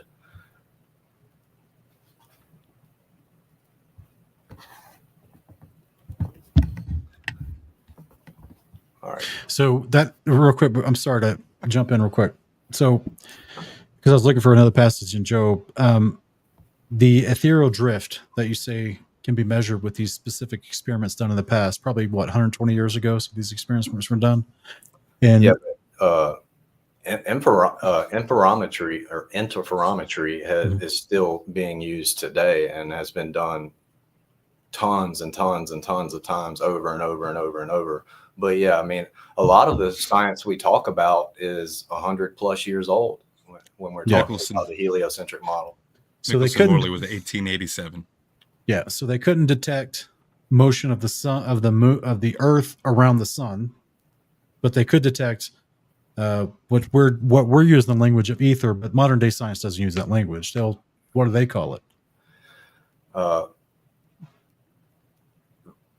the heliocentric model is just going to associate all the movement with the spin of the Earth. Okay, And like a it's, Coriolis force. yeah, it's not only its spin, but its wobble, its tilt, and its corkscrew motion around the sun as well. And I think a lot of heliocentric, I don't even say heliocentric proponents, a lot of people who believe the heliocentric model because that's what they were taught and they really had no reason to question it, don't even realize the multiple motions involved in the Earth, just the Earth itself, and how that's not constant uniform motion, which is technically a principle of relativity, special relativity, that we have this from our point of view. We just see this constant uniform motion. Well, that only works if there is constant uniform motion, and there's not. There's multiple motions. The Earth is spinning roughly 1,040 miles an hour at its equator, which a lot of people don't realize this either. Like at its poles, it's 0. At its equator, it's 1,040. At the tropics, it's like what, 700 and something miles an hour. So the ball itself is spinning at different speeds, where depending on where you're at. Then we have up to 4 different wobbles on our tilt. And if there's no up and down, how do you have a tilt if there's no up and down? We have this corkscrewing motion. So we're spinning 1,000 miles an hour. We're wobbling up to 4 different wobbles. And we have different rates of spin depending on where you're at on the ball. But then we're also corkscrewing around the sun, not on a circular orbit, but an elliptical orbit, which compounds the problems. And that's 66,600 miles an hour. Then we're chasing the sun as it moves through the Milky Way galaxy at roughly 500,000 miles an hour. And everything's moving with the Milky Way towards this great attractor at roughly 1.2 million miles an hour. So what is it? Are we actually, and then you think about the ISS. How's the ISS staying in orbit when it's not traveling 17,500 miles an hour? It's traveling 17,500 miles an hour. It's traveling 66,600 miles an hour. It's traveling 500,000 miles an hour. It's traveling which is it? Right. It's wild. Yeah. It's, How far away from the Earth do you have to be before you step out of the supposed spin of the Earth speed that you need to maintain for its, perpetual falling, to then be affected by all these other motions that are happening? I've never heard anyone talk about that. Yeah, it's the overwhelming majority of heliocentric people that I run into.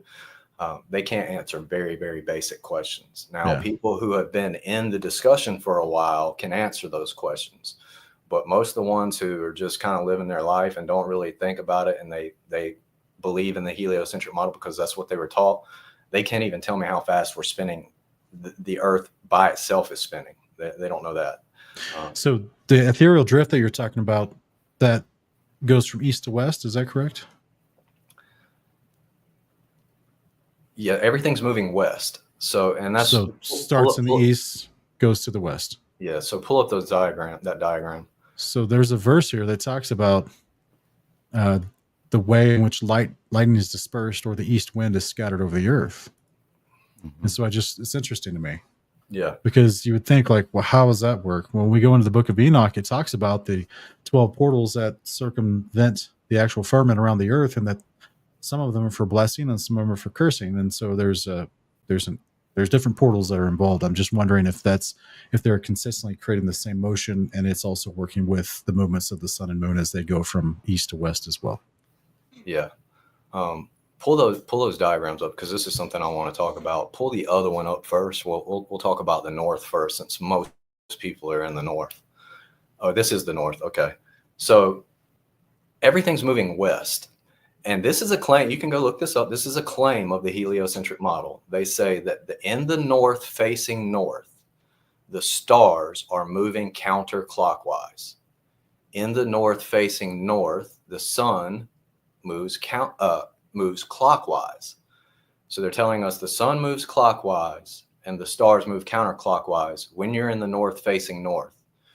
So that means if you're laying on your back looking at the sky.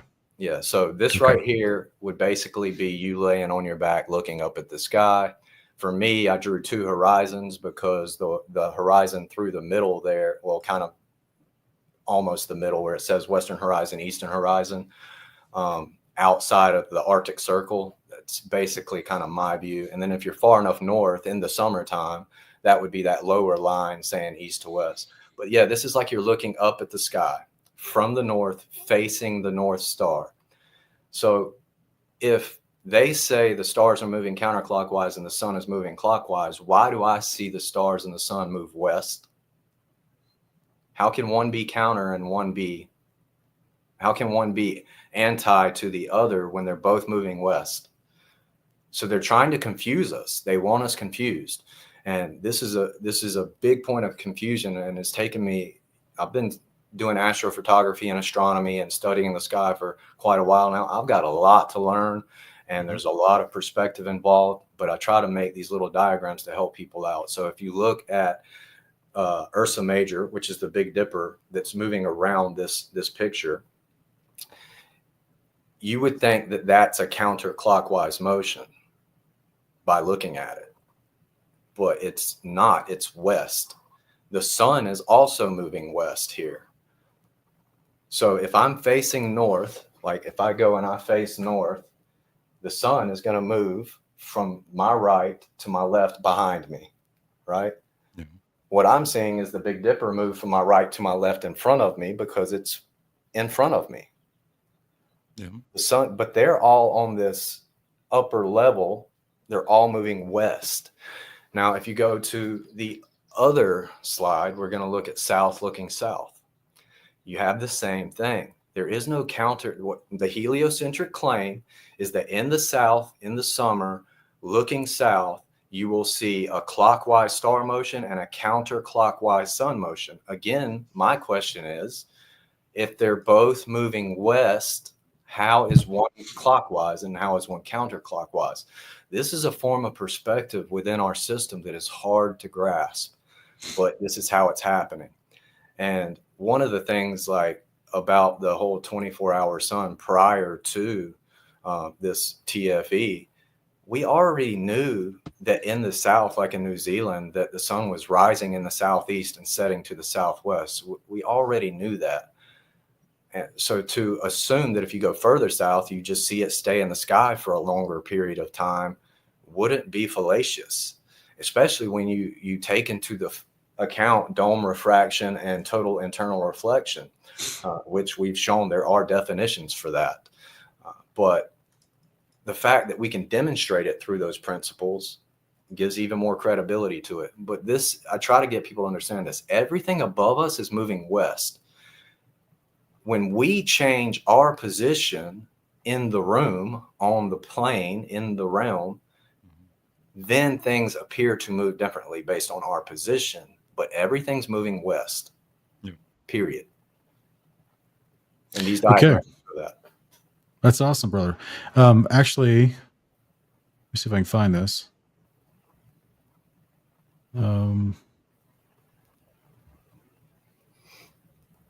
So this in First Enoch 72,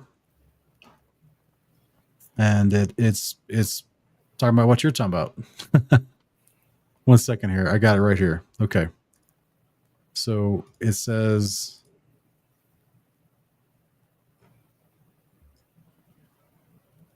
There we go. So it says in verse 2, this is the first law of the luminaries. The luminary of the sun is its rising in the eastern portals of the heaven, and it's setting in the western portals of the heaven. So it's interesting. Obviously, we know it doesn't set because it's in a circumference above us doing its circuit. But from the perspective of what you're talking about, it's always moving from east to west and setting supposedly according to the horizon in the western portals. We have special guest Josh Keefe from Founded Earth Brothers. What's up, everybody? Yeah, sorry I'm late. I had class and I saw the invite and I was like, I've got to join.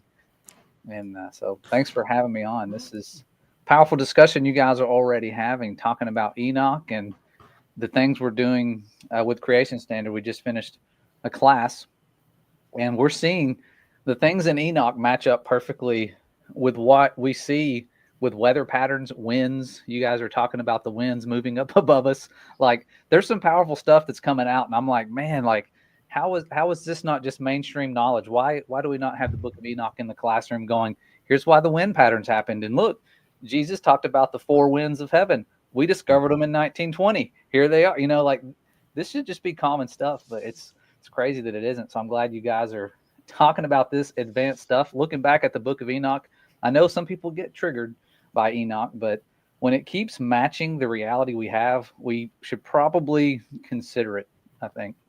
Absolutely. Yeah, well, I see, mean, Josh. like, I can put it this way about Enoch. For people, like, whether people believe it's inspired or not, what we can say is it gets some things right. Yeah. So, like when it talks about the gates, those are just lines of latitude moving back and forth across the plane. That's all it is, and it gives them quite perfectly, and it matches what we see, and it fits the analemma and all that. So, regardless of if we want to squabble about whether it's inspired or not, it gets things right. Yeah. And you guys, I believe I heard you. I was doing some stuff while you guys were talking. You were talking about the gates of Enoch, right? I could be wrong. I thought I heard y'all say something about the gates of Enoch. Yeah. And we did a study on that already. And I was looking up how many days it's dark in Antarctica per year versus the Arctic. And Google will always say 6 months and 6 months. And I thought, okay, 50-50, right? Well, I'm like, well, I want to know the exact amount of days, because Enoch, when it talks about the start of the year in that fourth gate, you've got 100, I believe it's 182 days for that first 6 months. It's dark. Let me see if I can find my numbers here. Hold on, I've got my slides right here. I don't want to butcher this. I know it's here somewhere. The South Pole experiences 182.5 days of darkness per year. Does it? Okay. And so it matches Enoch's gates, 182.5 days of darkness. Problem is, in the Arctic, it's only dark for 179 days. And so that's not even how many days there are in a year when you add those two numbers up.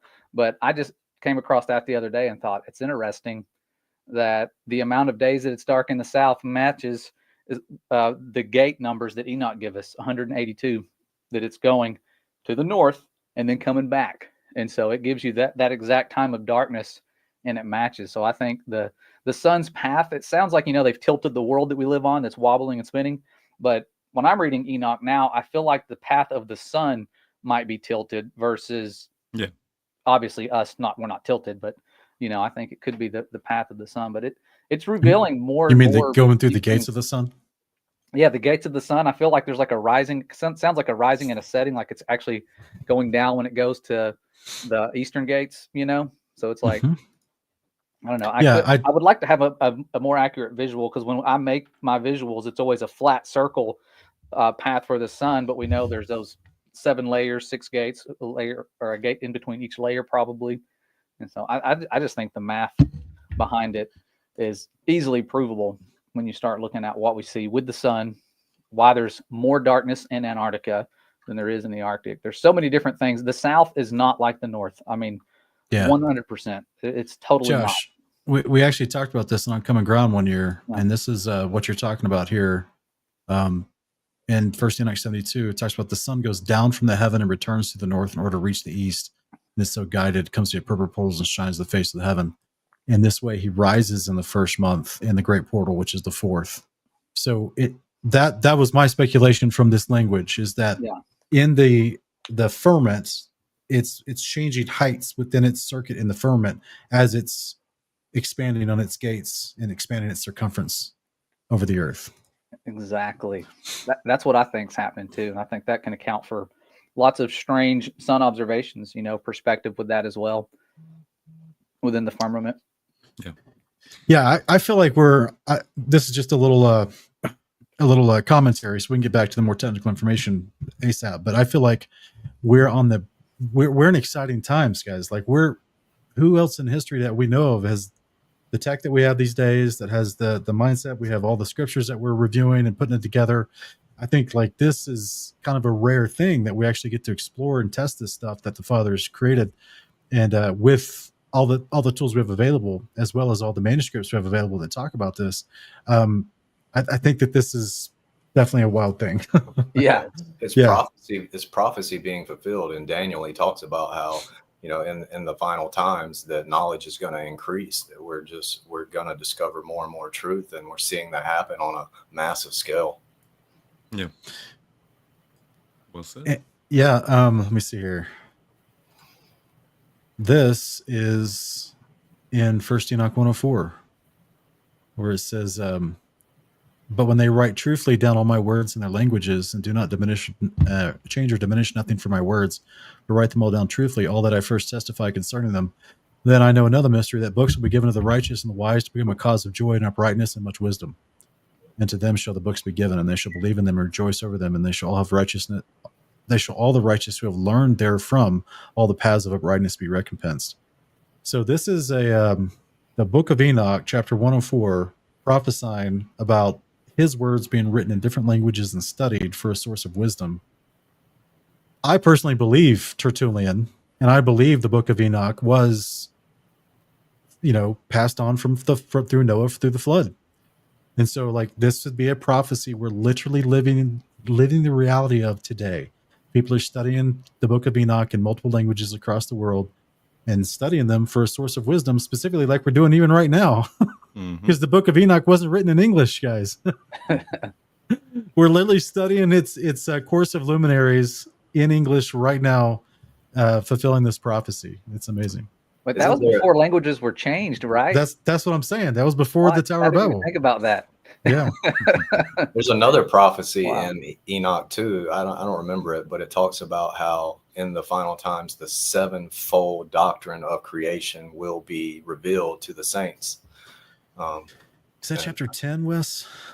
Let me search it up. So yeah, I just think that's interesting, and that number 7 too. Like, we talked about those layers earlier. Yeah, it's just like it keeps 92, chapter 92, at least in the Richard Lawrence. So probably 91, I think, in the R.H. Charles. 92:12 is what I have. Afterwards, in the 7th week, a perverse generation shall arise. Abundant shall be its deeds, and all its deeds perverse. During its completion, the righteous shall be selected from the everlasting plan of righteousness, and to them shall be given the sevenfold doctrine of his whole creation. Kind of sounds like a post-resurrection context. Yeah, maybe wrong. 10 weeks. Each week represents 700 years, so it's a 7,000-year period, right? And they're talking about a sevenfold doctrine of creation. I think it's interesting. Very telling, given that at the very beginning of Genesis, it tells us those were the generations of the heavens and the earth when they were created. And here we are getting near that 7th day and finding these words of Enoch that's given us a prophecy that talks about there being essentially 7 millennial days. Yeah. That's something that I find very beautiful about the scriptures for even people who don't believe. If you really just dig into and study the scriptures, they give us answers for so much of everything that we deal with, and not just what we deal with in life, but the creation around us, to the point to where the way the creation is made leaves us without excuse. Because even if we didn't have the book or the writings, the creation itself is telling us this story.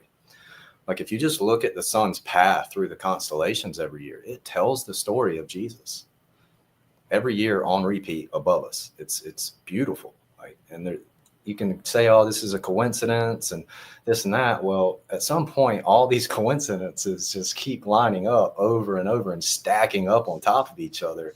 That argument becomes kind of null and void. Yeah. Well said. But as far as modeling goes, like, that's really, I think everybody just needs to be more open-minded to their own hypocrisy, myself included, where I find areas where I'm being hypocritical or fallacious. I need to work on those. I need to first address it, address the fact that there's a plank in my eye and pull it out before I can help my brother pull the splinter out of his. But I think that goes for everybody. We all need to kind of have that attitude. And when like a heliocentric proponent comes in and says, well, you can't answer anything. Well, that's not true. You just don't accept those answers. We can not only answer it, we can physically demonstrate it in a physical model. Do we need to work on and refine a lot of that stuff? Yes, absolutely we do. But we can do it in a physical model physically. Nobody else can do that. And the fact that the scripture holds up to that kind of standard is amazing. I don't know why it took me this long to think about this. So I apologize. My brain's still going about the sun and the rising and the lowering. And I'm sitting there thinking, within the layer that the sun is doing its circuit over us, that there's possible pathways within that it would rise and lower. But that's way too complicated. It's literally just the shape of the dome. It has to rise and lower in height as it's moving. It moves to the outer edges of a dome. That means it's gonna lower as it goes to the outer edges of a dome, because the dome goes up. So if it moves to the inner circuit, it's going to rise. Like, it's that simple. Like, even in that description, it assumes a hemispheric dome. Yeah. That's wild. That's right. Beautiful. That's wild. Sorry. Sorry. I'm having a real-time epiphany here. Sorry, guys. Yeah.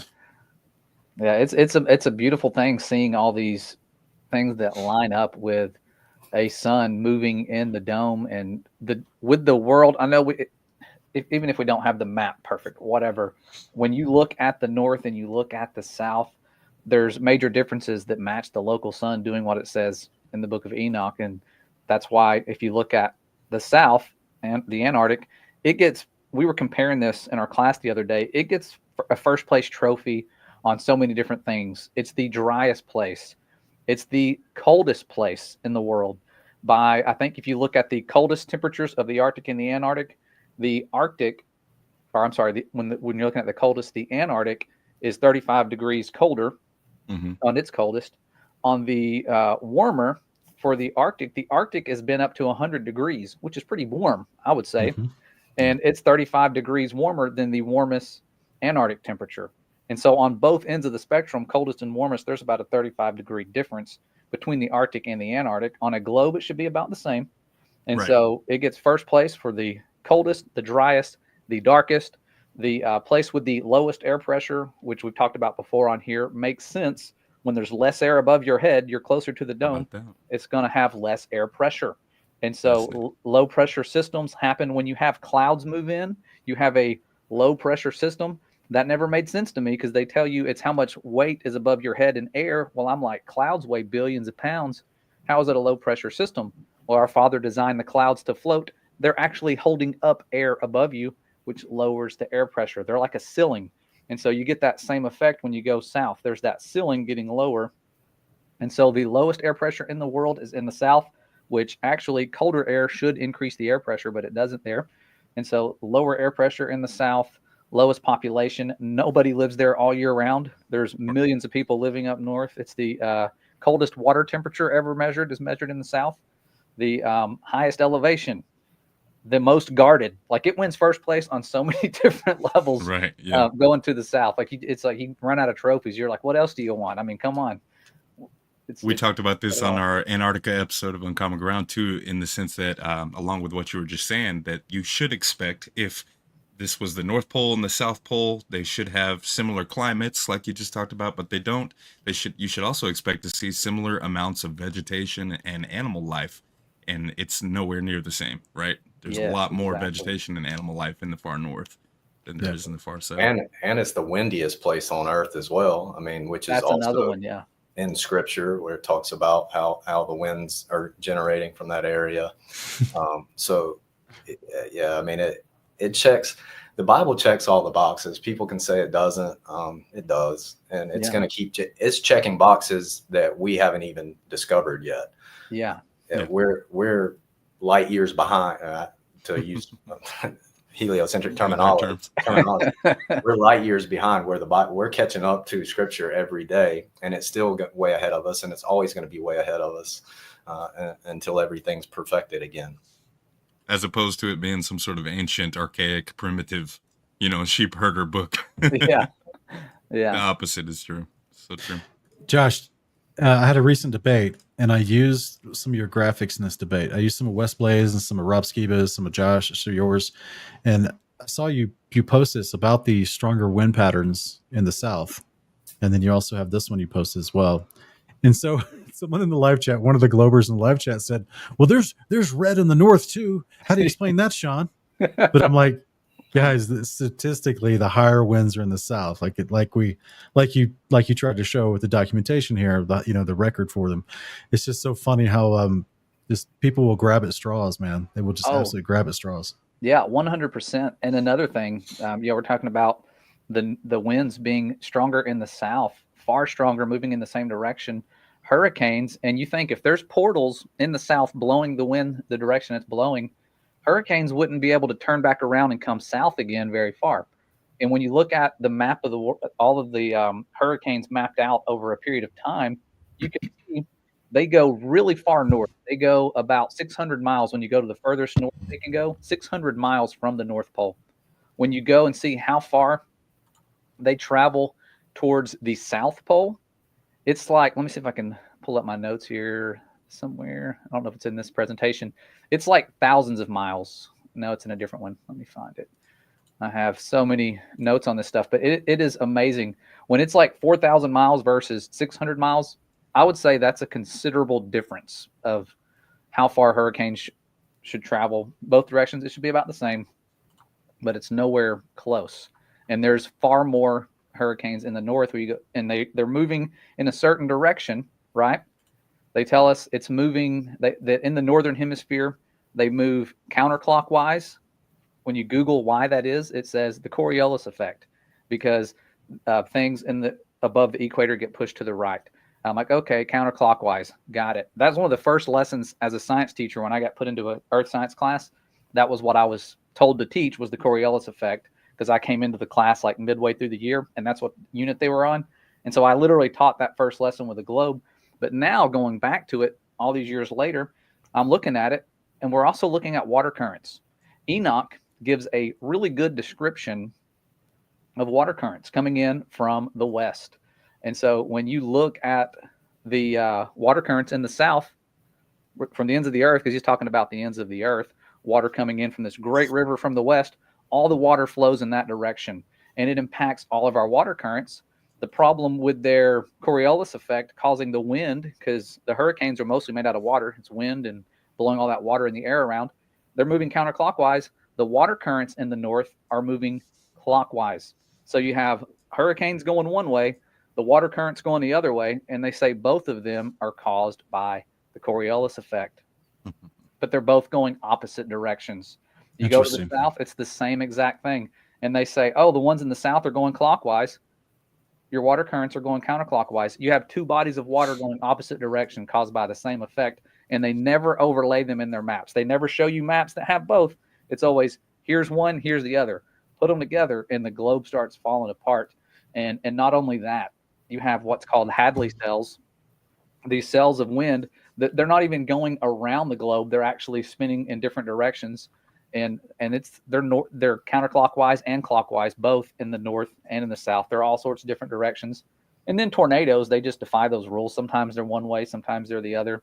Yeah. It doesn't really matter. And, we're always told it's like, you can just look at bathwater and tell which way, where you're at, when the drain's going down. But water is moving the way it is because of what Enoch shows us, with that water coming in from the west, I believe. And so the water patterns match what Enoch says. And that's why it kind of channels as it hits the continents, does like a figure eight. And so it makes those perfect little patterns quite well. It's just, we can physically demonstrate currents, like in a physical model. Yeah. If I can find it, maybe. If I can find it, I'll share it. But yeah, I mean, the things that we can physically demonstrate, and when we use the descriptions that we find in Scripture to formulate those demonstrations, to me, that should give credibility, at least a small bit of credibility, to where people should come into the debate honestly and say, okay, he does have evidences, he does have proof, he can demonstrate his claims. whoever it is, I'm not talking about myself personally. It could be anybody who's trying to demonstrate their claims. But if you can physically demonstrate it in a physical model, then I feel like, you're leaps and bounds ahead of anybody else who cannot do that and has to rely on CGI cartoon kind of animations, if you will. Agreed. Yeah, I'm not finding the file right now, but I mean, you can look up and find. I think you can go to my YouTube or my Facebook or my TikTok and see where I'm showing ocean currents be modeled in a flat Earth concept, and it makes no sense on a spinning oblate spheroid. Those currents don't make sense in the heliocentric model, so-called model that doesn't exist. They have a cartoon CGI illustrative model, but they do not have a physical model. Their physical models look something like this, and you can turn them on and they'll like rotate and stuff like that. But you got to have arms to attach them. Something's got to hold them in place. Yeah. But they don't have, they can't get water to stick to a ball to start with, let alone create ocean currents. But when we create a magnetic field, and then put salt water in there and hit it with a positive and a negative charge, and then sprinkle a little bit of confetti or pepper or something to see the currents, it matches the ocean currents that we see mapped out and projected into a flat Earth map. So when you project, and they always talk about, well, you just said that you projected the globe on, well, we're projecting a flat Earth onto a globe, then reprojecting the globe back to a flat Earth to start with. And if people want to argue that, they can. But when we're uptaking pictures from so-called satellites, those are flat pictures that are then wrapped around a ball that are then turned back into a flat surface. So that's just a fallacious argument that people come up with when they're talking about, well, you just said that you projected it into a flat Earth. So that means we had to project the globe into a flat Earth. No, we started by projecting flat images onto a globe to start with. Yeah. But when we look at ocean currents, we can demonstrate it. Nobody else can. Yeah.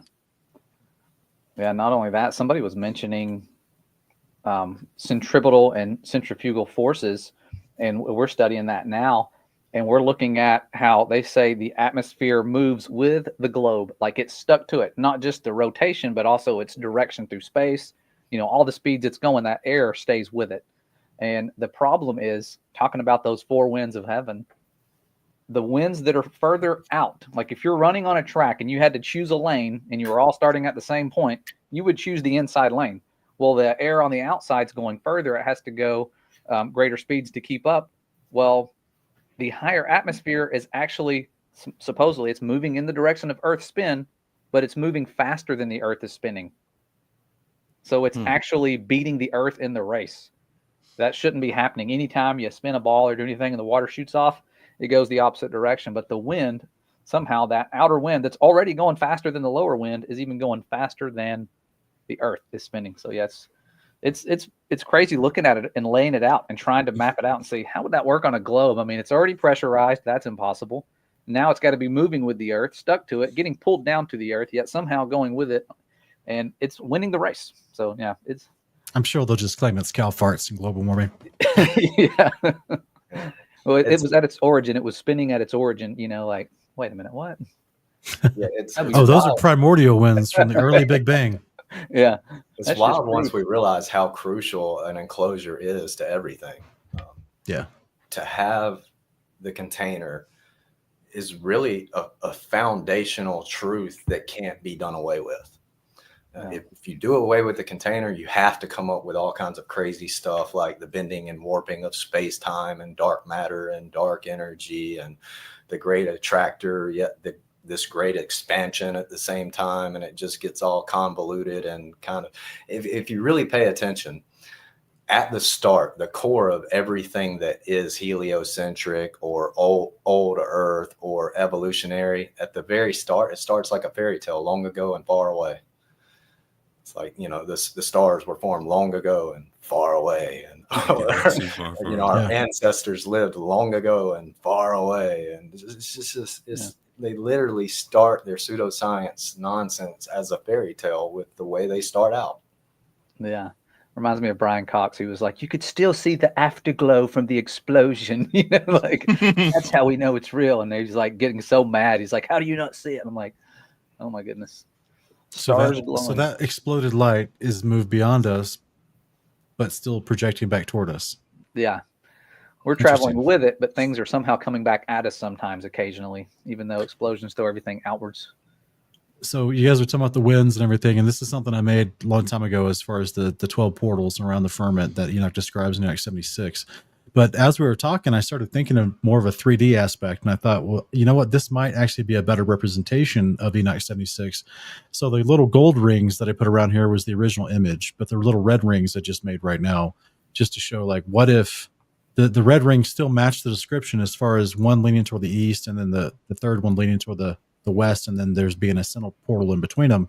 But what if they actually went up the actual firmament, which would allow for jet stream, different winds come in to create different weather patterns, and then one closer towards the ground, and that way it still encompasses the full volume of the atmosphere. Just a thought I had. It makes me wonder if that, and then it also could like create the circular motion that we've been talking about as well, a little bit better, because it's hitting all parts of the enclosure with those portals being slathered across. It's almost like an engine, basically. Wind engine. I mean, if you have vents or windows or whatever in the firmament, you're going to be able to control the winds with that. For example, I think in like 4th or 5th grade, I built a tornado machine. And this was not just a bottle where you spun it and you see the funnel of water. This was an actual machine. And the way the vents were placed in the machine is what caused the rotation.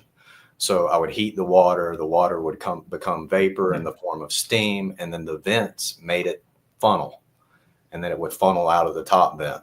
So I was able to control that steam, wind, air by creating vents in a certain location, positioned certain ways. Now, if I were to shut those off, open and shut them, then I could manipulate it in different ways. So yeah, if we have windows or vents in the firmament, then we absolutely have an answer for controlling the weather. And we know that he controls it. He gives rain upon the wicked and the good and the just. Yeah, there's so much proof to that, what you're saying. Because when you look back through the word, there's so many verses where in order to stop the rain, they had to shut up heaven. They had to close the firmament. And y'all may have already talked about that. But I mean, that's why on earth would the 4 angels in Revelation have to go and stand at the 4 corners of the earth to hold back the 4 winds? Why would they have to go there?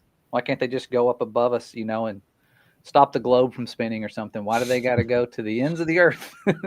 Go to the corners and stop the winds. Yeah, because you're basically basing that description on what Enoch saw when you go that direction to stop the winds. Those portals are out there, and there's 4 different directions, and it's laid out differently on maps. I think one thing I noticed when looking at older maps, the world map that's accurate from the 1500s, the Urbano map, it's in Italian, but I translated some of the words on the outer edges, and it was like north, south, east, and west.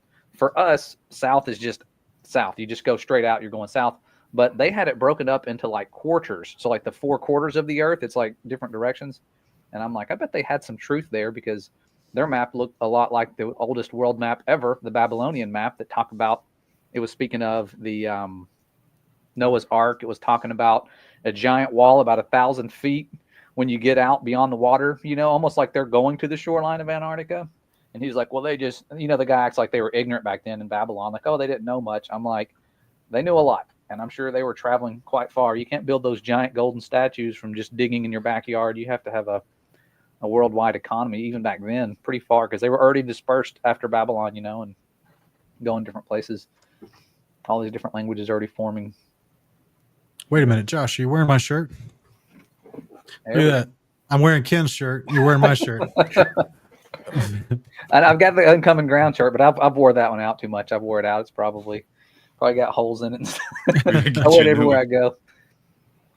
Yeah, my dad saw somebody at a local at a store he was at that was wearing an Uncommon Ground shirt, and he was like, believe in flat Earth, and that person got real scared, like, whoa, they thought he was gonna like start a fight, and he's like, no, the shirt, we like, he's like, they're like, oh, okay. That's what's up. Yeah, That's great. Like, how cool is that?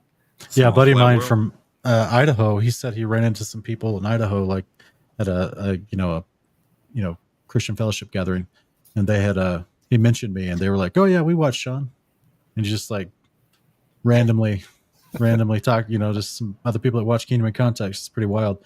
It's amazing how far reaching our content can go, right? I know that we don't always see the numbers on YouTube, but there's people watching our stuff, guys. When I look at my analytics on YouTube, I see something really weird. I'll see like the initial growth rate of videos, like the first 48 hours, it just skyrockets. Right. And no matter, there's only been like 1 or 2 videos that's ever been over 10% click-through ratio, which is what they say you need. They say you need 10% click-through ratio and about 60% watch time on a video before it steps into quote-unquote viral algorithms. I don't think they're ever going to give me those numbers, even if I was truly getting them or not, because I'll have like, for one, people tell me they don't get notified my videos when I go live anymore, even my subscribers. And then 2, I'll look at my analytics in the first 48 hours and it's just skyrocketing, and then just hits a plateau and then just stops. And you're just like, what just happened? It's so like obvious what they're doing. Yeah. It's very sad. It's pretty wild. So today we've been talking about a firmament and closed creation, specifically Joseph, you've already been telling us, like we had you on a few months back, and you already showed us that you're modeling a 24-hour sun, a regular sun, a 24-hour moon, a regular moon, as well as constellations happening in the south and in the north. You've already been able to model those things on a firmament and closed model. You even have what you're calling a superfluid layer at the top of yours, which is interesting because that could be mimicking a double layer of water above us in the firmament above us. Whether it truly is or not, I mean, I don't know if you're ever going to be able to get to that level of experimentation, but I think that would be interesting, is to have 2 hemispheric firmaments and then put the water up in there and somehow, suspend the water above it and see if that helps you with any of your optical effects. But I'm actually buying one of those domes. That's why I asked you for that link, because I'm buying one myself. And so I want to buy 2 domes so that I can try to figure out a way to put the water up there eventually and do some research myself. But yeah, I think that those are the big things that people that have been brought up with a heliocentric model of a, globular Earth that's in space. And those are the big things that are always put in the face of, well, how do the sun, moon, and stars work when it comes to seasons and years and things like that? And those things can be modeled in a biblical description, a biblical cosmology. And then we get into the winds, which there's even more discrepancy, as all of y'all were saying today, with the winds on a heliocentric model versus a biblically enclosed model. It makes even more sense with winds and with the movements of the waters, the oceans and the tides inside a firmament enclosed model than it does on a heliocentric ball and space model. So that actually cannot be modeled at all. So they cannot model all the things that would be needed from what we see and observe in our life. Is there any other large topical concepts between the 2 models that you guys think that we can observe and model on a biblical model? Yeah, I've got a list of things that I know can be modeled, and several of them I can model myself. One is ocean currents. One I'm going to be doing it soon, is clouds. We can model clouds within our system. Hopefully I can get air currents to work as well. But we can do ocean currents, we can do clouds, possibly air currents, lunar eclipses, we can account for that. Solar eclipses, we can account for that. The rotation of the northern and southern stars, we can account for that. We can account for even having light to begin with, because we have a container, a medium, and a charge for that light to exist in. We can account for gas pressure because we have a container. We can account for water seeking level because we have a container. We actually have an up and a down. It's not some weird fanatical, you're only up or down depending on what rock you're standing on in this vast expanse of nothingness. So just common sense wise, we can demonstrate so much more right off of the bat. And just the fact that we have the container, fundamentally, the container gives us the ability to hold water, the ability to have gas pressure, the ability to have light. And then if you look at the overall model described by the biblical description, tides are perfectly explained, winds are explained, storms can be explained. You mean like hurricanes? Seasons can be explained. Like everything can be explained within the biblical level, earth, enclosed universe. And it's funny that universe means spoken sentence, spoken word. And I believe that it's all inside of this. I do believe there is a superfluid ceiling, which I believe gives us our answer for why we have horizontal lines of equipotential voltage. You need 2 level Gaussian surfaces to have that. With a superfluid ceiling, we have an answer for that. We do see things stratify, whether it's gases or sediments or liquids or anything. We see this stratification of horizontal layers within just about everything we can observe or experience. The list goes on and on and on what we can physically demonstrate. And it's funny that you hear so many globe proponents say, oh, they don't have an answer. They can't show you any of this. And it's just not true. It's not true. Real quick about the, I'm sorry. I just lost my train of thought. You were talking about the Gaussian layers. You were talking about the lunar eclipses, solar eclipses, winds. No, star trails. A little bit more recent in what you were saying. Yeah, I'll probably think about it here in a minute. Real quick though, we have a question. I can't tell if this is a trolling question. It might be, but if you're unfamiliar, OGSC, everything we've been talking about is called biblical cosmology. What you're describing is ancient Egyptian cosmology, where they believed Ra pulled the sun underneath the earth at night. And so we don't believe that. That's not the Bible. That's ancient Egyptian theology. And that's commonly used in mockery towards modern day biblical cosmologists. But here's a quick example, OGSC, just to show you that I'm of good faith. Here's a quick example of what a sun doing its circuit over the topographical plane of the earth underneath the sun's being inside a firmament. This is a very crude depiction, but that gives you an idea of a biblical cosmological view. Yeah. In fact, Scripture, for 28 times, Scripture says, and in the context of the happenings of what's going on the earth being under the sun, right? The sun is always described as being in the heavens over the earth. 28 times it says under the sun, but 27 of those are in the book of Ecclesiastes. So, wow. I remember. Do you think, Joseph? Do you think that Gaussian layer at the top? You think that would be a little bit higher than what they call the Kármán line?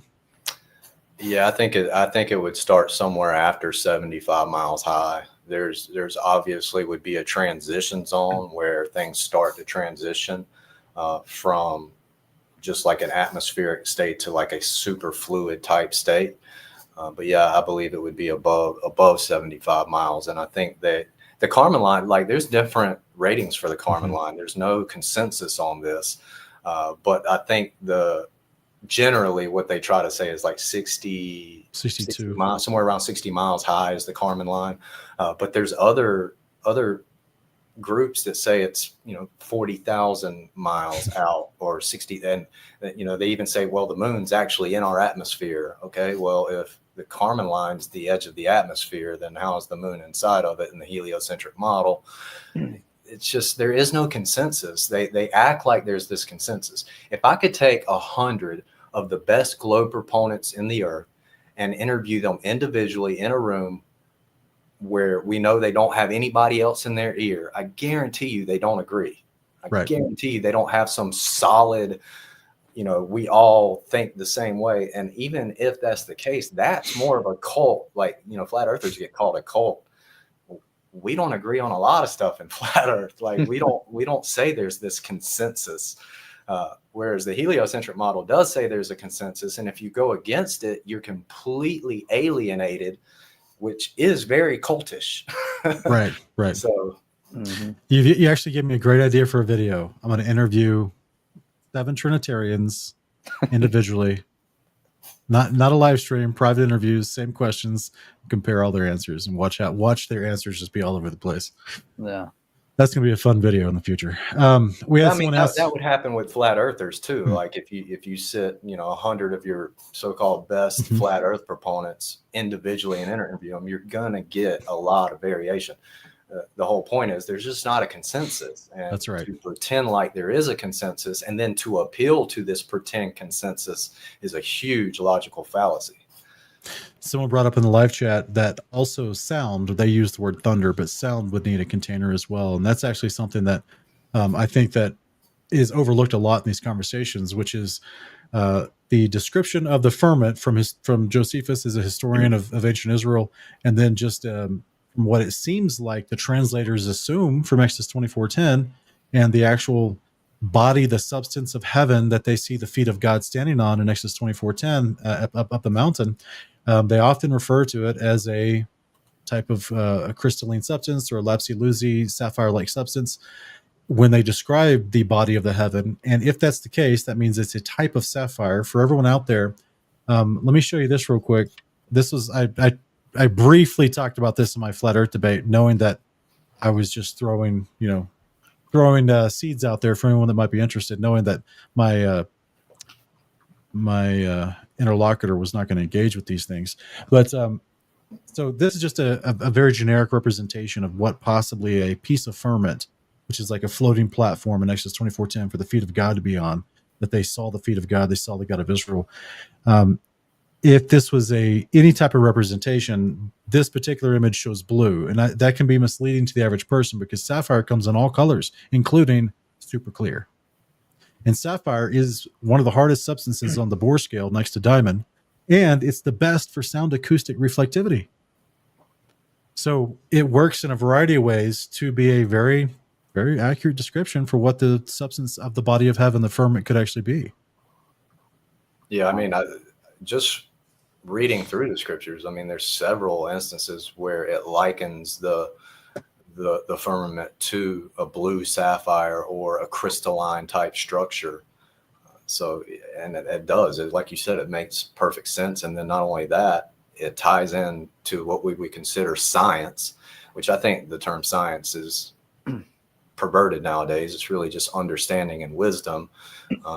And science has become the new God. So people can appeal, well, science says, so it's like they're appealing to this entity that is all knowing and all present and, that kind of thing. Whereas it's really just wisdom and understanding that we gain as we grow in our lives and our walks with the Creator. But Scripture overwhelmingly points to this crystalline type structure. And when you get into how a crystalline type dome vaulted ceiling would work, then all the light phenomenon starts making sense.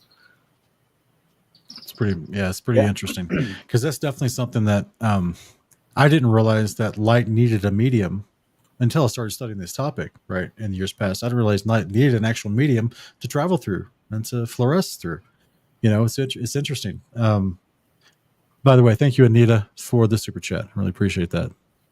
Speaking of a crystalline, you were told a couple times during your recent debate, Sean, that no Jews believed that the firmament was a real thing, or that it was a crystalline structure of any kind. If you can pull up my shared screen, I have that quote from Josephus that you referenced a couple times. It just says, on the second day, he placed the heaven over the whole world and separated it from the other parts, and he determined it should stand by itself. He also placed a crystalline firmament round it and put it together in a manner agreeable to the earth, and fitted it for giving moisture and rain and for affording the advantage of dews. It's Josephus in Antiquity of the Jews. I wanted to be much more, sarcastic when I quoted that back at him, because he kept claiming there's no ancient Jew believes this. And I was like, are you kidding me? What do you think Jesus is? It's from the line of the tribe of Judah? Like the Jew of Jews? What, are you kidding me? Like, he believed it. He believed the scriptures. It's that simple. The vault of heaven. And speaking of vault, there was another time where you asked him, what is a vault? And you kind of let it go. It was kind of late in the conversation. And because I knew he wasn't going to answer me. He was I know it. Yeah, he said he didn't know, right? But the definition here is a vault is a roof or ceiling in the form of an arch or a series of arches.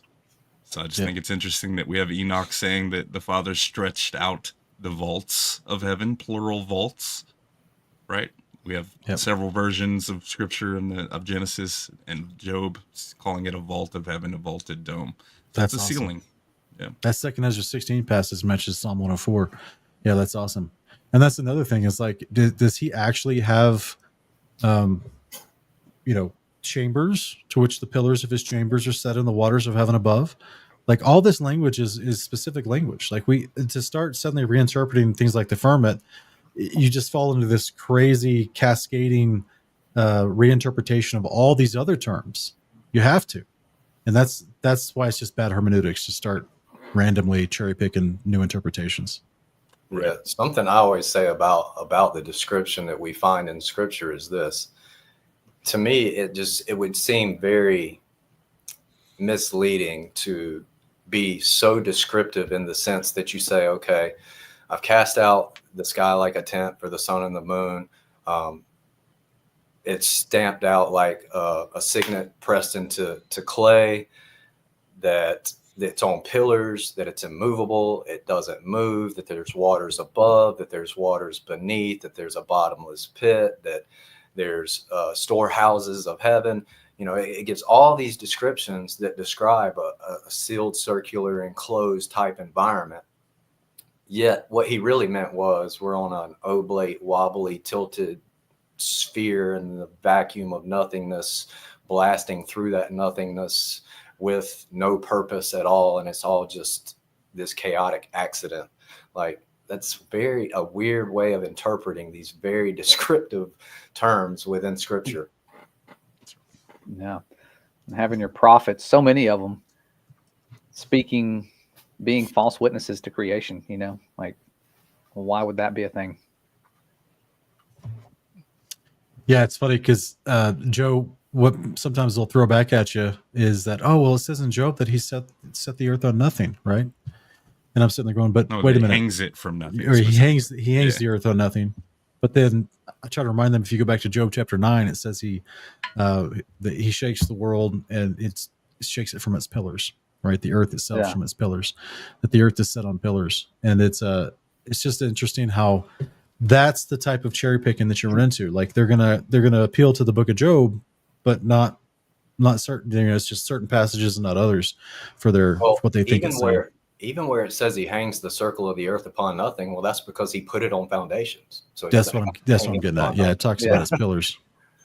Yeah, so, and that there's a cavern underneath the earth, and that's where the pillars make sense. It's not just solid dirt all the way down, because deep underneath you have Sheol and Tartarus, and that's why pillars actually make sense. It would create support while you can still have space. And the space between them. That's right. Yeah. And you have the fountains of the deep, which, modern science is saying there's tons of water beneath the earth of earth, not just the oceans, that there's these vast oceans underneath the crust of the earth that are as large as the oceans that we have. And that's when we get back into, there's no real consensus in any of this stuff. There's all kinds of different theories. And when someone appeals to consensus, not only is that a logical fallacy, it's just a straight up lie, because there is no consensus. And modern science is really changing quite drastically when it comes to the things that we were taught as children. And they're having to do it at an exponential rate because of the knowledge that's being poured out and how people are waking up and seeing the lies. Yeah, they really are. And I'm seeing it in real time with what I'm doing, because when I'm looking for answers, like you just type in, does the atmosphere move with the globe? Instead of it giving you something from their textbooks that they've used for years, it's like, yes, and there's the flat earth debunk thing right there with it in Google. Like, I didn't ask you to debunk the flat earth. I wanted you to show me an answer with support, with evidence, something like that. But it's like they have to show you that, and they know that if somebody's looking into that, they're going to get swayed, because they're going to go, that doesn't make sense. And they're going to look into it. And a lot of the things y'all were saying earlier about the Kármán line and the consensus, and you said something about sound traveling. Those two things sparked a memory where we were looking into the furthest distance a sound has ever traveled. And I did not know this, but in the 1800s, it was actually recorded. It was heard up to 3,000 miles away. It was a volcano that erupted called Krakatoa, killed a lot of people. I think it said 36,000 people had died. But that sound, 3,000 miles. And I thought, well, they'll say it bounces off the ionosphere. And I looked it up and it said, no, sounds do not bounce off the ionosphere. And in fact, the ionosphere was invented, not like, oh, we discovered it. It was theorized, Right. Because Guglielmo Marconi sent his signal 2,100 miles across the Atlantic. Then they invented the ionosphere because they said, oh, it had to have bounced off something. It was the ionosphere. And so that's how that came about. But that sound traveling 3,000 miles, that would have had like 970 miles of curvature. I mean, like ridiculous amounts of curvature that would have been in the way. Sound waves only travel in straight lines. They don't curve. They would have to bounce off something to go that far. And they didn't. They went in a straight line. And they don't push through hundreds of miles of Earth either. Yeah. Yeah. So it's very interesting. So I can make a sound that travels 3,000 miles when I crack a my toa on Levi's toys in the middle of the night when I'm walking through my living room. Probably why they call it that. They're like, what can we call this? Oh, yeah. Give it that name. No, it's funny. It's like that the ionosphere thing. What's so hilarious about that, because they still use that explanation today, is that they actually claim that it's bouncing off of air. So it goes through air, but then it gets to another lesser dense air and decides to bounce off the lesser dense air higher up. Yeah. So it goes through the air and decides to bounce off lesser dense air, but perfectly angling back after it bounces to its intended target. Like you're like, what? Yeah. And it's always on their animations, like 1 or 2 bounces. But when you drop the ionosphere down to the height that it's supposed to be, I mean, it's like really, really close. Like you can barely, and it's very far. So like when I map it out to scale, it's like at a minimal, it's like 8 to 10 bounces. And they say it's only possible to get 2 bounces at that distance. But their cartoons have the ionosphere being like 10,000 miles above the globe. It's like ridiculous how high it is. I'm like, so could we do an inverse experiment to disprove? Could I point the signal at the ground and then put a receiver above and let it bounce from the ground up? Yeah. Austin Whitsitt actually had, he calls it the skip test, I think, experiment, where you would send frequencies over long distances. And if it is bouncing, then you're going to have what's called a skip zone, a dead zone where you're not going to pick that up because it's, okay. It's in the bounce. I've heard about that, and I agree with you. I was being a little bit facetious, meaning, like, what if you just did a small scale experiment to see if radio signals actually bounce off the Earth? Yeah, because they'd have to. Right. So then you just have your signal pointed down at the Earth, and 10 feet up, you have a receiver.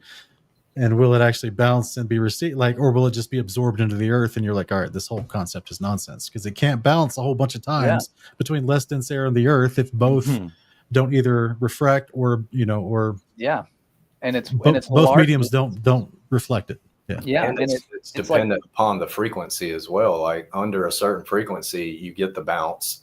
Above that frequency or outside of that frequency, you get penetration. You don't get a bounce. And multiple frequencies have been sent and tested across large distances, and you don't get, I mean, they're still being picked up. So if you're, I think it's like 40 hertz or something, megahertz or something like that. And if you're above that, then it's going to penetrate. So there would be no bounce back. So you wouldn't pick up the signal. Yet when we exceed that frequency, we still pick up the signal because it's not bouncing. It's just traveling line of sight or level across the plane to the receiver and being picked up. Yeah, and they sent the signal from England to Australia, the same type of signal that Marconi sent, 2,100 miles. They sent about, let me see if I got the calculations here, 13,940 miles. That's too many bounces. No matter how you scale the so-called ionosphere, that's impossible. And somebody mentioned in the comments here, let's see if I can find, I think it was Shalom Shire Farm, that when you try to look up proof of the ionosphere, the proof is that they bounce signals off of it. So it's that circular reasoning.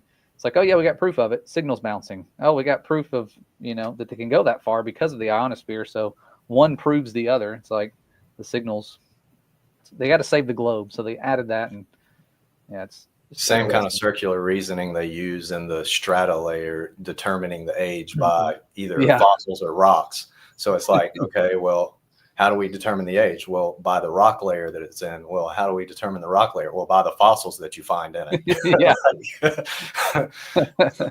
It's just circular reasoning that falls apart. And all of it, the evolutionary, the old Earth, the heliocentric model, it's all designed to pull us away from our creator and his word and his truth. Yeah. I mean, it really boils down to the simple fact he tells us right in the beginning that there is a container called the firmament. And fundamentally from the start, that puts us leaps and bounds ahead of any other model. Joe, several years ago, I was in Sunday school sitting next to a gentleman, and everyone's kind of going around introducing themselves, if you will. The guy sitting right next to me said he was a geologist. So after the end of Sunday school, I turned to him and I asked him, I was like, so can you help me understand George Lyell's, dating system, like levels of dating? And I just explained the same circular reasoning you did. You could literally see the redness just go up his face. Like he was so angry, but he had nothing to say. He couldn't refute it. And I was like, I just don't understand how they claim that that's not circular reasoning, and it was funny. Oh, by the way, guys, I found a picture of Krakatoa.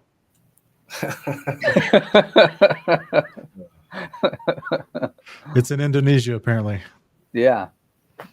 It's wild. The layers of strata is like the holy grail for the evolutionist, and it's not even consistent. Like we find them twisted and folded and in different set up different, and they adhere to this what they call farm: fish, amphibians, reptiles, mammals, settling in the different layers that you don't find fish in the mammal layers, and you don't find reptiles in the fish layers. And that's not true. Like people who dug have found all kinds of different fossils in many different layers, first of all, but even still, when it comes to those layers, we find them all over Earth where they don't match up, where they're folded in different ways.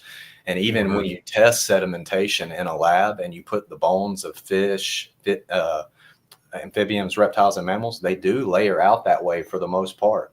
You'll have your fish, your amphibians, your reptiles, and your mammals layering out, and it's just the density of their bones and the sedimentary layers.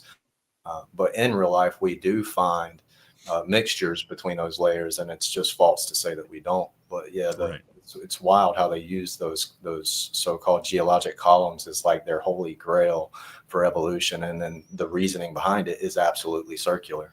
Yeah, and they don't talk about the aquatic fossils found on the tops of mountains. Yeah, as if the waters were up there and then dropping, and they had nowhere to go. Right. And I've never understood or heard a good explanation for the primordial ooze concept of atmosphere being created on an evolutionary Earth, to where all these gases apparently escape from inner Earth to just hover, just to chill. They stopped escaping. They just decided to chill, because essentially what they would say was, well, once you've got pressure, right? Once you got barometric pressure, then, gravity, because you got a bunch of gases, and you're like, well, wait a minute. To get pressure means you start out with no pressure and you increase. So when you have no pressure, they're not going to coagulate. Even in your bad theory, they're going to just be sucked off into space. They're just going to be gone. They're not going to be just small amounts of trace gases releasing from some 4 million old Earth rock, and then suddenly just decides to hang out and not leave. You know what I mean? Like, none of it makes any sense. And of course, I know they'll say, well, gravity was holding it down. I'm like, okay, well, for it to release out of the Earth itself, what does that require? And why didn't gravity hold it inside the Earth? What are you saying? Yeah, it's true. So you're saying that it must have had an eruption out of the Earth for it to be pressurized to be pushed out of the Earth. Otherwise, it didn't escape the forces of gravity to keep it in the Earth to begin with, because it's stronger towards the center, right? Mass attracts mass. It should be Newtonian, should be stronger towards the center. But it seems like they just ignore all this logical, like the process. They just tell you the end conclusion and just never explain the process. None of it makes sense. It's all just assertions. That's how we got our water. I looked that up. And it can't be demonstrated. I'm sorry, Josh. I'm just saying it can't be demonstrated. What I just explained, the causation they claim of the atmosphere can't be demonstrated. It can't be modeled. It never has been. It's all just asserted and printed in books. By the way, Josh, we're going to have to buy on eBay physical science books, 7th grade physical science books from like the 80s in order to get unfiltered old old information, right? Yeah, for real. Yeah. I'm sorry to interrupt you, brother. Oh no, I was thinking about what was we talking about? I lost my train of thought too. Sorry.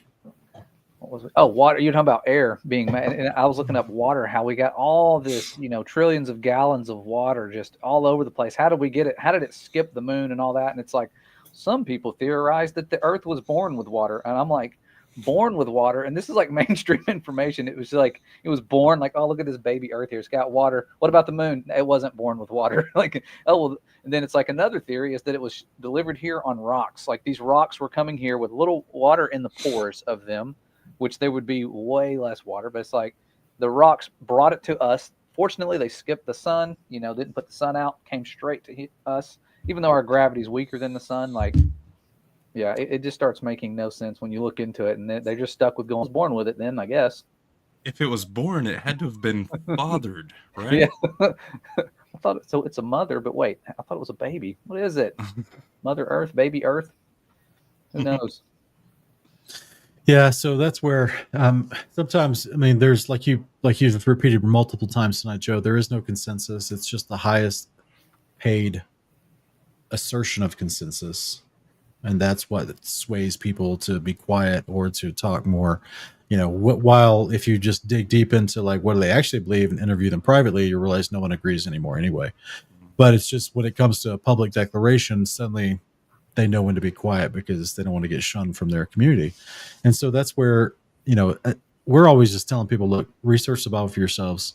We put a lot of scriptures on screen here tonight. We made a lot of discussion about what the Bible describes and how it can be modeled. Please go read the Bible yourself. I do believe that God's word is valid testimony for our life and reality. Not a lot of Christians believe that, though. They think that God's word is malleable. They think it can be just reinterpreted, redefined, that it's just a generic guideline, but doesn't really have to be literal. Unfortunately, we have some. I'm just going to stop right there. But so basically, I just want to encourage everybody to go and read the book for yourself, read the Bible for yourself. I'm going to have to get going soon. So if you guys want to say any final remarks. Yeah, I'll follow up with the Bible thing that you just said. I'm 100% like, I will defend the scriptures until the day I pass. Jesus is my savior. He is my mediator to the Father. He is the only reason I even exist. I mean, without him, I couldn't exist. I couldn't take breaths without him. That's just where I stand. The scriptures are very valuable. They are our guideline. They are God's love letter to us, is a good way to put it. He left us that for a reason, so that we could read it and know him and know about him, and we would have a way to test all things. And when you put the scriptures to the test, they pass, and they pass with amazing accuracy in so many ways, from archaeology to anatomy to astronomy to mathematics to genetics. Anything you want to think of, it's in there. It is a science book. It is a history book. It is his love letter to us, and we should study it, and we should look into it constantly and test it, because he tells us to test it. And when we can test it and it holds up to those tests, then that gives us a lot of credibility and a good foundation to stand on when it comes to those things. So I'm with you, man. Scripture is extremely valuable. It can't be disproven in any way. As a matter of fact, it's evidenced in so many different ways. And I would encourage everybody to, even if you already have biases towards it or against it, to put all that aside and just really dig in and ask the Creator, ask Jesus for wisdom and understanding and guidance and all of those things.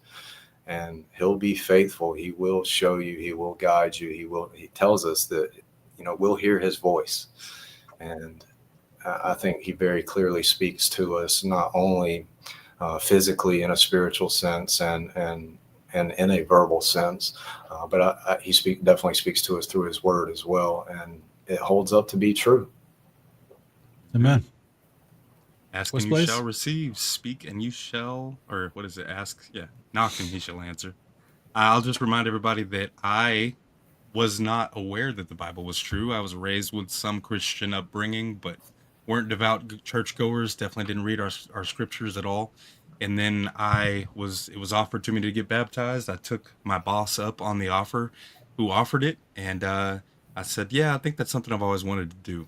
Once I did so, I came home that night and really fervently prayed, like, Father, if your word is true, if your son is who they say he is, I'd like to know the truth. I want to make sure I'm on the right path. And within the next few months, unconnected sources kept repeatedly telling me I needed to look in to the idea that we've been lied to about the shape of the earth. That led me to open up my Bible, and that led me to change my life radically through the power of the Holy Spirit, transformational power. And so I just praise God. Thank you, brothers, for this opportunity to get together and fellowship and chat. Good meeting you, Joe, camera to camera. And Josh, much love to you. I love you guys. Praise Yah. Bless him, and may he bless you. Amen. Well said, guys. I can't say anything better than that. That's powerful stuff.